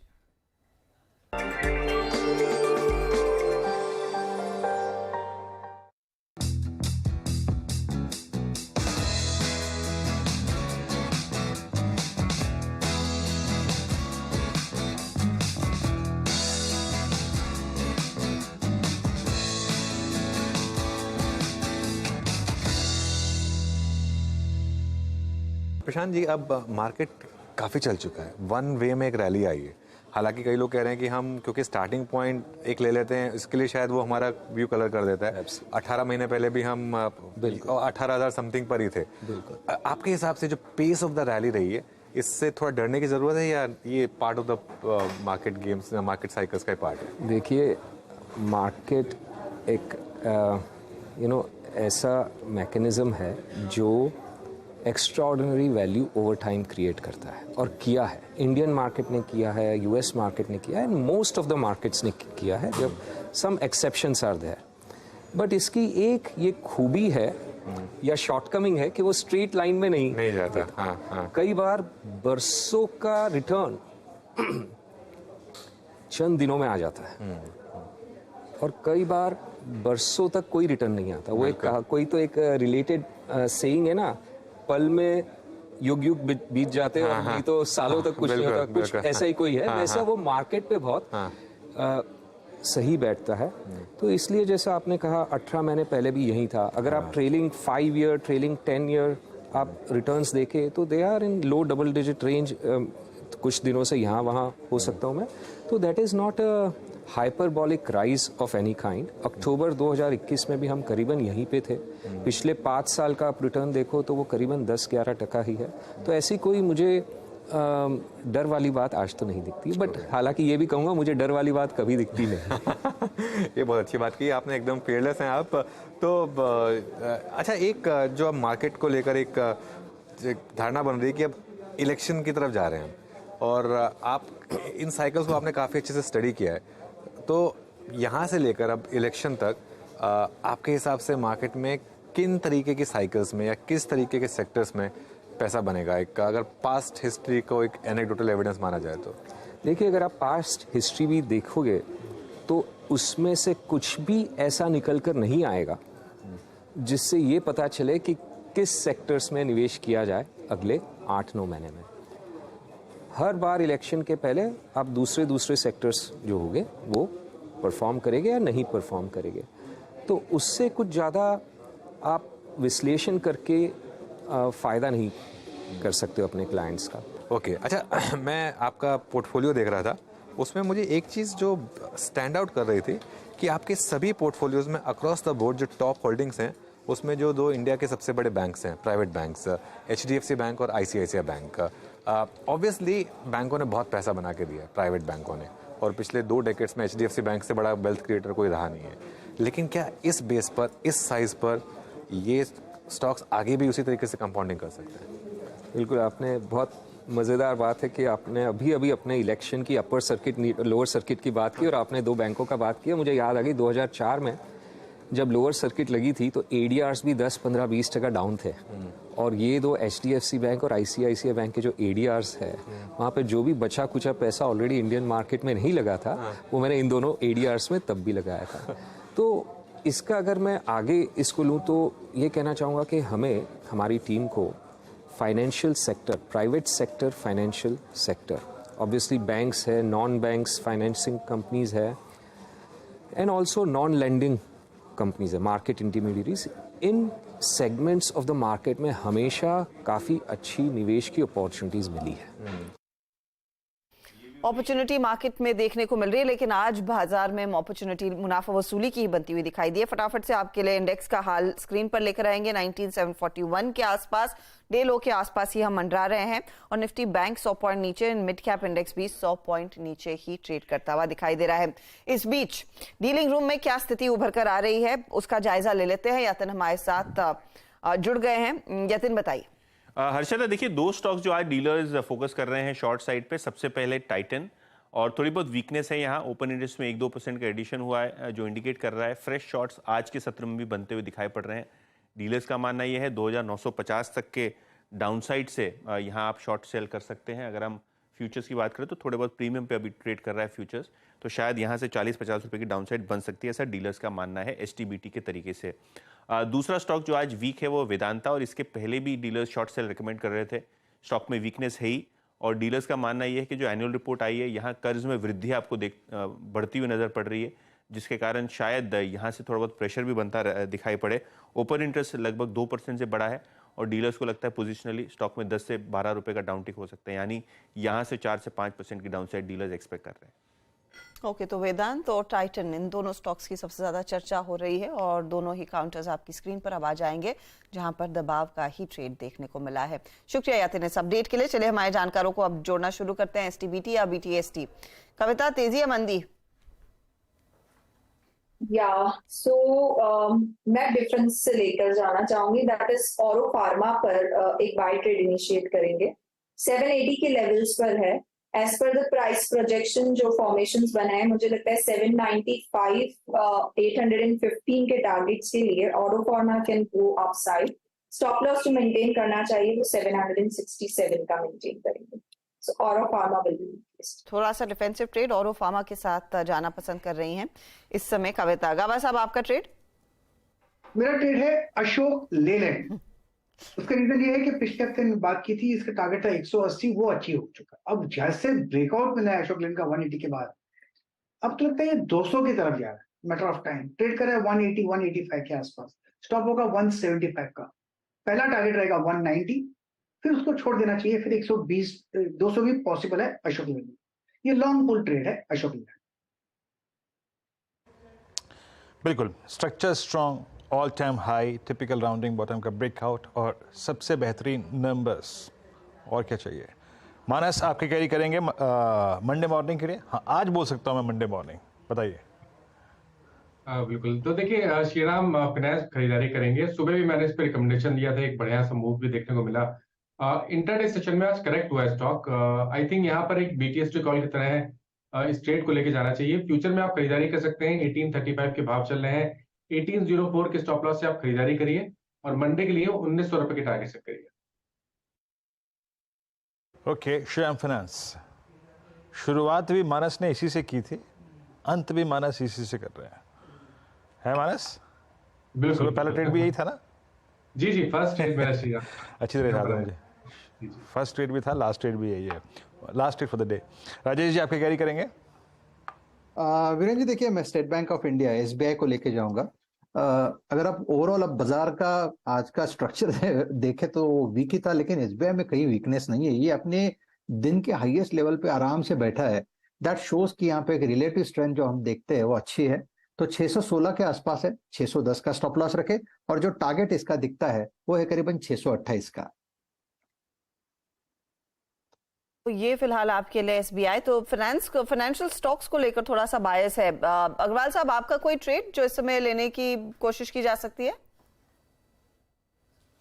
EAD पैरी, अभी थोड़ी देर पहले श्रीकांत कोरोमंडल कह रहा था कि 4 फिगर के ऊपर जाएगा, तो अब मान के चलो EAD पैरी भी चलने वाला है, क्योंकि 8,000 करोड़ की मार्केट कैप EAD पैरी की है और इसकी जो कोरोमंडल में होल्डिंग है उसकी वैल्यू 11,000 करोड़ के आसपास है। और अगर कोरोमंडल चलता है तो बड़ा ऑब्वियस है कि कोरोमंडल की वैल्यूएशन भी बढ़ जाएगी और वो ये और भी चलने लगेगा। इसके अलावा अगर कहा जाए तो 6 शुगर फैक्ट्री है जिसमें करीब करीब 40,300 TCD की कैपेसिटी है। 650 करोड़ की टर्नओवर FY23 में थी, जो कि FY25 में मैनेजमेंट ने ये क्लियरली कहा है कि वो 1200 करोड़ कर देंगे, almost double in 2 years. Distillery में एक्सपेंशन कर रहे हैं उसके बैक पे।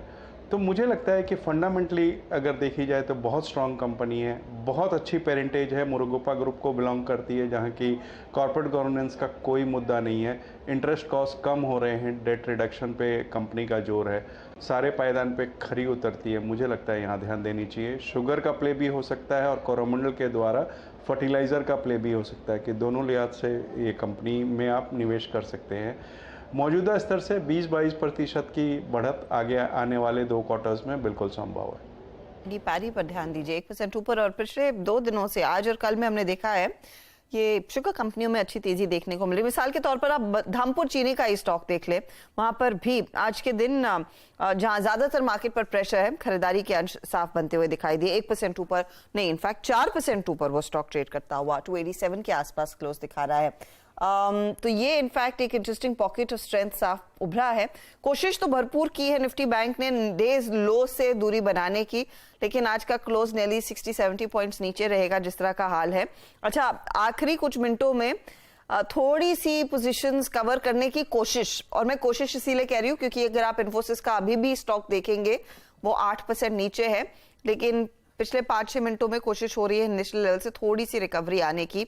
ये इधर प्राइस एक्शन में साफ कुछ दिखने लगा है वैसे, लेकिन हर टिक के साथ दबाव क्लियरली कायम है। M&M में पोजीशंस अनवाइंड होना शुरू हो गई हैं, 1.5% नीचे। ये टाटा JSW स्टील के नंबर्स अच्छे थे, उसके बावजूद स्टॉक 1.25% नीचे, और अगले हफ्ते ऑफ कोर्स टाटा स्टील के नंबर्स आएंगे, वहां पर भी प्रेशर है। स्टील कंपनियों में राजेश सातपुते, आपकी क्या सलाह होगी? JSW स्टील, टाटा स्टील आज की क्लोज के बाद अगले हफ्ते के लिए क्या प्रेप है? अच्छा, तो जी देखिए, स्टील में एक ही दिक्कत होती है कि यहाँ पे रैलीज आती है, वो उसमें बेचा नहीं होता है, उसमें सेलिंग ही होती है। तो यहाँ पे जो मूव्स दिखता है उसके बाद लगता है कि यहाँ पे लॉन्ग लिक्विडेशन करे और थोड़ा साइडलाइन रहे तो ज्यादा बेहतर है, क्योंकि चार्टिकली बहुत सारे काउंटर्स है जहाँ पे टेक्निकल ब्रेकआउट्स आते हैं, उसके बाद छोटे मूवमेंट के बाद लॉन्ग लिक्विडेशन ही होता है। तो JSW स्टील की इन पर्टिकुलरली आप अगर बात करें तो ये देखिए 780 780 जो इसका 20 DMA है, मुझे लगता है हर्षद जी ये अगर लेवल टूटता है तो यहाँ पे एक सेलिंग माउंट हो सकती है 760 तक, 760 तक, क्योंकि ऊपरी लेवल से कंप्लीटली सेलिंग हुई है। It's a inverted hammer as per the chart is concern, with आप कह सकते हैं रेडिश हैमर। तो मुझे लगता है वीकनेस थोड़ी रहेगी, तो यहाँ पे थोड़ा अवॉइड करें। मुझे लगता है थोड़ा वेट करना ज्यादा बेहतर होगा मेटल सेक्टर में, थोड़ा सा वेट कीजिए। अच्छा, PI इंडस्ट्री पर नजर गई क्या आपकी मानस? ओपन इंटरेस्ट एडिशन में हरकत देखने को मिल रही है और ये परहैप्स हुआ है आज दोपहर के बाद, ये नियरली 1% ऊपर है। कुछ सुगबुगाहट और नई तेजी की? देखिए, नई तेजी के लिए तो मैं नहीं रिकमेंड करूंगा। हालांकि अगर आपके पास लॉन्ग पोजीशन है तो आप बने रहिए, क्योंकि 7 दिनों से 50 डे मूविंग एवरेज पे स्टॉक सपोर्ट ले रहा है। नई तेजी तब करेंगे जब 20 डे मूविंग एवरेज ब्रीच हो जाएंगे, उसके ऊपर निकलेगा स्टॉक, तो 3720 के ऊपर खरीदारी करेंगे। बट अगर आपके पास लॉन्ग पोजीशन अभी है तो आप बने रहिए और 3600 रुपए का स्टॉप लॉस लगाइए। ये फिलहाल आपके लिए एक व्यू PI इंडस्ट्रीज पर। चलिए, लेकिन आज फ्राइडे है और हम जैसे जैसे वाइंड डाउन करेंगे शो को, खिलाड़ी नंबर 1 पर भी नजर रहेंगी। इस हफ्ते पिछले 3 हफ्तों के विजेता मैदान में थे, तो रत्नेश गोयल, अनुज गुप्ता और स्वाति होतकर के बीच मुकाबला था। टफ था रत्नेश के लिए पॉजिटिव रिटर्न्स दिखाना, लेकिन अनुज और स्वाति के बीच पिछले 2 दिनों में कांटे की टक्कर थी। लेकिन आज बाजी मार ली है अनुज ने 7.25% के रिटर्न्स के साथ, और ये बने हैं इस हफ्ते के खिलाड़ी नंबर 1। कांग्रेचुलेशंस अनुज, ये बाजी जीतने के लिए। और मैं इनफैक्ट ट्रेड्स सामने रखती हूं कि कहां पर सबसे ज्यादा रिटर्न्स आपके बने। मुझे याद है पीएसयू बैंकों को लेकर आप काफी कॉन्फिडेंट थे कल परसों। पीएनबी 4% के रिटर्न्स देकर गया। यूको बैंक भी आपके पोर्टफोलियो का हिस्सा था। फेडरल बैंक ऑफ कोर्स निजी बैंक है लेकिन 1% के गेन्स देके गया। और चीनी कंपनियों में आज श्री रेणुका की बारी थी जिसने आपके लिए करीब 1.5% की कमाई की। पहले तो इंडेक्स पर आपका व्यू क्या बन रहा है, कंसिडरिंग एक सॉफ्टर नोट पर आज हम जाकर टिक रहे हैं और ऑफ कोर्स अगले हफ्ते जब हम लौटेंगे कुछ और रिजल्ट्स और एक्सपायरी वाला हफ्ता होगा। जी अच्छा जी, सबसे पहले congratulations and thanks for this wonderful event. जो आज हमने देखा इन्फोसिस और आईटी सेक्टर की वजह से मार्केट जो करेक्ट हुआ, कहीं ना कहीं आप देखेंगे कि निफ्टी अभी भी 19,700 के ऊपर सस्टेन करने में कामयाब रहा। वहीं अगर आप देखेंगे तो बैंक निफ्टी ने काफी अच्छा मार्केट को सपोर्ट प्रोवाइड किया। तो मुझे लगता है कि कहीं ना कहीं जो बैंकिंग सेक्टर हम सुबह भी डिस्कस कर रहे थे कि बैंकिंग सेक्टर जो है वो सपोर्ट प्रोवाइड करेंगे, तो उतना मार्केट नहीं करेक्ट हुआ, बट कहीं ना कहीं एक जो डेंट लगा वो आईटी सेक्टर की तरफ से लगा। तो मुझे लगता है कि अब नेक्स्ट वीक के लिए 19,700 और 19,500 ये दो इंपॉर्टेंट लेवल रहेंगे जो वॉचफुल रहेंगे। और मेरा ऐसा मानना है कि नेक्स्ट वीक में हम अच्छी खासी रिकवरी देखेंगे क्योंकि एफओएमसी की मीटिंग भी है, तो उस टाइम पे हम एक अच्छा वोलेटाइल सेशन देखेंगे। और कहीं ना कहीं जिस तरीके से एक्सपेक्टेशन है कि वो शायद जो इंटरेस्ट रेट है उसको स्टेबल रखें, तो उससे मार्केट को सपोर्ट आता हुआ दिखाई देगा। तो मुझे लगता है कि नेक्स्ट वीक में 19,700 डाउन साइड और ऊपर में करीबन 20,000 का जो आंकड़ा है वो मुझे लगता है कि नेक्स्ट वीक में टेस्ट होता हुआ दिखाई देगा। ओके, चलिए, और कोई ट्रेड जो आपने इनफैक्ट इस हफ्ते लिया है जो अगले हफ्ते भी कैरी करने का कॉन्फिडेंस है? डेफिनेटली रेणुका शुगर मुझे लगता है कि एक अच्छा बेट हो सकता है नेक्स्ट वीक के लिए, जिसमें हम इसको खरीदारी के तौर पे जा सकते हैं। मुझे लगता है कि 50 से लेकर 55 रुपए के टारगेट रेणुका शुगर में आ सकते हैं। और दूसरा अगेन पीएनबी मुझे लगता है कि यहाँ पे खरीदारी की तरफ जा सकते हैं, जहां पर मैं एक्सपेक्ट कर रहा हूँ कि 70 से लेकर 75 तक के लेवल देखे जा सकते हैं। तो पीएनबी और रेणुका शुगर दो बेट रहेंगे जिसको मैं आगे कैरी फॉरवर्ड करना चाहूंगा। ओके, शुक्रिया एंड कांग्रेचुलेशंस वंस मोर अनुज, इस हफ्ते में बहुत बढ़िया प्रदर्शन दिखाने के लिए। वैसे हफ्ता शुरू तो अच्छा हुआ था लेकिन ऑफ कोर्स इन्फोसिस के हादसे के बाद, हादसा ही कहेंगे, जिस तरह के कट्स देखने को मिले और जिस तरह का गाइडेंस कट आया है। अच्छा, एक चीज आपको ध्यान में रखनी है, ये ग्लोबल पर्सपेक्टिव से मैं बता रही हूं, एमएससीआई इंडेक्स में जो इंडिया का कंपोनेंट है वहां पर हमने देखा है भारी गिरावट आती हुई दिखाई दी। एमएससीआई इंडेक्स, इंडिया इंडेक्स लगभग 9% टूटता हुआ दिखाई दिया। और Asia Pacific index, emerging market index ने भी बिकवाली आई है, तो अचानक गिरावट देखने को मिली है। उस पर ब्लूमबर्ग पर ये अपडेट आ रहा है कि एमएससीआई इनफैक्ट जांच कर रहा है कि अचानक ये 9.5% तक का कट क्यों देखने को मिला। क्या उसका रिफ्लेक्शन अब स्क्रीन पर देखने को मिल रहा है? आई रियली डोंट नो, लेकिन ये इंफॉर्मेशन हमारे हाथ लगी है ब्लूमबर्ग के हवाले से, तो वो हम आपके सामने पेश कर रहे हैं। एमएससीआई कह रहा है कि इंडिया प्राइसिंग में जो बदलाव आया है, ये जो कट आया है, उस पर वो जांच भी कर रहे हैं। तो शायद इस पर आगे और अपडेट्स आते हुए दिखाई दे। लेकिन वीरू, क्लियरली आज का दिन नेगेटिव था और वो नेगेटिव माहौल, मूड तो इन्फोसिस की बदौलत ही रहा, उसी ने पूरा खेल बिगाड़ा आज। दो चीजें हैं हर्षिता, देखिए, एक तो बाजार अर्निंग्स को बहुत स्ट्रॉन्ग रिस्पेक्ट दे रहा है। Look at Ashok Leyland, strong numbers, strong momentum. Nifty bank अभी भी अव्वल दर्जे का स्ट्रॉन्ग, कोई कन्विक्शन में कमी नहीं है। दो अर्निंग्स आएंगी, जब आएंगे लौट के तो वो आ चुकी होंगी, कोई कन्विक्शन में कमी नहीं है। पुट राइटर्स के कन्विक्शन की जोन के ऊपर तब तक है, ठीक है। निफ्टी में बिकॉज ऑफ निफ्टी आईटी थोड़ा सा कन्विक्शन कम हुआ है। कन्विक्शन नहीं, मतलब मैं रिस्क रिड्यूस करने के लिए इसलिए कह रहा हूँ Harshita, either we will get a dip towards 10 day, या तो हमें डिप मिल जाए 19,610 तक का, फिर तो दोबारा ऐड करेंगे, या हम अपने कल के पुट राइटर के जोन के ऊपर जो मानस ने भी बात कही थी, अगर हम 19,840, 860 की ट्रेजेक्ट्री उसके ऊपर ट्रेवल करने लगे तो फिर कन्विक्शन के साथ ऐड करेंगे। निफ्टी पे यहाँ पे थोड़ा सा रिस्क जो है थोड़ा सा बड़ा है मेरे ख्याल से। हालांकि निफ्टी बैंक का क्लोज किसी भी लिहाज से याद रखिएगा खराब नहीं है। चलते हैं इस क्लोजिंग को देखने के लिए वॉल पे हर्षिता के पास। Harshita, over to you. And आज शुक्रवार की रीत मैकडी ने, रेडिको खेतान ने और पीवीआर ने बखूबी निभाई। जी हाँ वीरू, तो एटलीस्ट वो वीकेंड आपका सेट होता हुआ दिखाई दिया है अगर आपने सिर्फ आइसोलेटेडली इन ट्रेड्स पर नजर रखी हो, वरना मूड तो ऑफ कोर्स ऊपरी लेवल से मुनाफा वसूली का। लेकिन एक बहुत तगड़ा ट्रेंड रहा है। आज कल ही हम बात कर रहे थे कि हम 20,000 पर आ जाएंगे और उसके पहले उस लेवल को छूने के पहले थोड़ा सा करेक्शन आ गया है।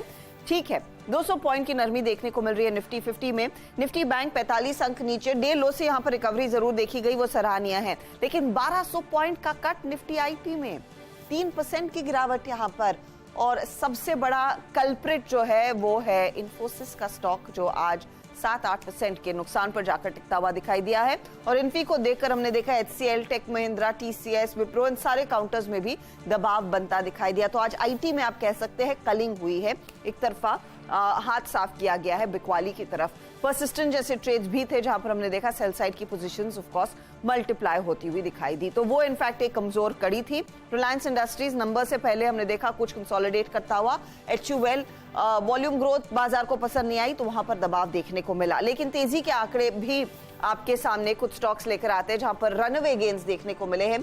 इंडिया मार्ट मिसाल के तौर पर, इनफैक्ट उत्कर्ष स्मॉल फाइनेंस बैंक जिसकी आज लिस्टिंग हुई, इस पूरे सेल ऑफ में उस पर ज्यादा ध्यान नहीं गया, लेकिन वहां पर एक बहुत ही शानदार शुरुआत दरअसल उस पारी की होती हुई दिखाई दी है। और वो काउंटर आप देखिए 100% तक के रिटर्न्स देने में कामयाब। 25 रुपए था इसका इशू प्राइस और 48 के आसपास ये आज अपने पहले दिन, डेब्यू वाले दिन जाकर टिक रहा है। चलिए हीट मैप में आपको दिखाएंगे कहां पर तेजी, कहां पर मंदी के सौदे आज बनते दिखाई दिए हैं। ऑफ कोर्स आईटी लेड ये सेल ऑफ था, तो 4-5 कंपनी आपको टेक्नोलॉजी वाली दिखेंगी। रिलायंस में कमजोरी देखने को मिली है, फिर टाटा कंज्यूमर, HDFC लाइफ में हमने देखा इनफैक्ट इंट्राडे में 3% तक का नॉक आता हुआ दिखाई दिया था। क्लोज जो है वो 2% नीचे नंबर्स के बाद। हिंडाल्को, M&M, SBI लाइफ ये दूसरे काउंटर्स थे जहां पर हमने देखिए सेल साइड के ट्रेड्स। लेकिन आज का जो बड़ा प्लेयर है वो L&T तैयारी कर रहा है बायबैक की। याद रखिएगा 25,000 करोड़ तक का कैश स्टैंड अलोन बेसिस पर कंपनी के पास है। देखते बायबैक का साइज क्या होगा, उसी उम्मीद में स्टॉक में तेजी देखने को मिली। ONGC में तेजी की पोजीशंस आई हैं, NTPC, SBI जैसे ट्रेड्स, और कल आने वाले नतीजों में ICICI और कोटक बैंक में भी हमने देखा खरीदारी ही देखने को मिली है। ICICI बैंक 1000 के करीब जाकर टिकता हुआ दिखाई दे रहा है, वो भी एक साइकोलॉजिकल लेवल है और 2000 की तैयारी जैसे हमारे जानकार कह रहे हैं कोटक कर भी रहा है। तो ये है इस हफ्ते की चाल। 19,779 पर निफ्टी जाकर टिकता हुआ। ओवर द वीक क्या मूव्स रहे हैं इंडेक्स के, अगर वो आंकड़े हैं तो वो भी आप दिखा दीजिएगा प्लीज डायरेक्टर साहब। अच्छा हफ्ता था, लेकिन आज जाकर तेजी से एक हार्ड ब्रेक लगा है और कुछ पोजीशंस करेक्ट हुई हैं। अच्छा, निफ्टी में इस हफ्ते सबसे ज्यादा तेजी दिखाने वाले कौन से काउंटर्स थे? SBI, कोटक, L&T और NTPC ये टॉप परफॉर्मर्स रहे हैं। और लूजर्स में ऑफ कोर्स अगर आप देखेंगे तो इन्फोसिस आ ही जाएगा by default. Infy, TCS, HCL tech और HUL आज के क्रैक्स के बाद हमने देखा है ये बाय डिफॉल्ट हफ्ते में सबसे ज्यादा कमजोर ट्रेड्स रहे हैं। चलिए सीधा सौदा, आशीष और नीरज का मुकाबला कैसा रहा, कौन से आउट परफॉर्मिंग ट्रेड्स थे, वो अब आपकी स्क्रीन पर क्लोजिंग पर। इन्फी, परसिस्टेंट, 2 मंदी वाले ट्रेड्स जिन्होंने सबसे ज्यादा कमाई की आशीष के लिए। फिर USL और तेजी में L&T भी था जहां पर हमने देखा है ऑफ कोर्स अच्छे गेन्स देखने को मिले। लेकिन मंदी के ट्रेड ज्यादा नीरज ने आइडेंटिफाई किए थे, चाहे वो क्विक हील हो, चाहे वो दालमिया भारत हो या फिर कोफोज हो। और तेजी में यूनियन बैंक था जो लगभग 4% ऊपर रहा और इनका परफॉर्मेंस अच्छा रहा। हर्षदा, एक और चीज हुई है जिसको शायद अब हम कह देते हैं एक बार। ICICI bank at all time high, और वो निफ्टी बैंक का जो क्लस्टर हाई लेवल्स पे मेंटेन रहा वो उसी से आया 1000 के स्तर पे ICICI बैंक। और मैं पिछले जब आप वॉल पे थी ना, मैं देख रहा था इसकी आउट ऑफ मनी कॉल्स में इतनी सब्सटेंशियल बैंक थी, इतनी स्ट्रॉन्ग बैंक थी कि पूछे मैं, तो माइट भी बाजार अर्निंग्स को चेस कर रहा था, बट क्लोज ICICI बैंक का अच्छा है। निफ्टी बैंक हल्का सा बैकफुट पे आया, लेकिन निफ्टी IT ने मूड बिगाड़ा और कुछ एग्रेसिव स्टॉक्स थे, लेकिन फिर भी ठीक ठाक था बाजार। और 19,745 स्टिल काफ़ी दूर अपने शॉर्ट टर्म मूविंग एवरेज से। यह था कमाई का अड्डा। अगली मुलाकात होगी आपसे सोमवार को सुबह 6:57 पे मॉर्निंग कॉल में आशीष, मेरी, हर्षदा और नीरज जी की। तब तक के लिए नमस्कार and have a nice weekend.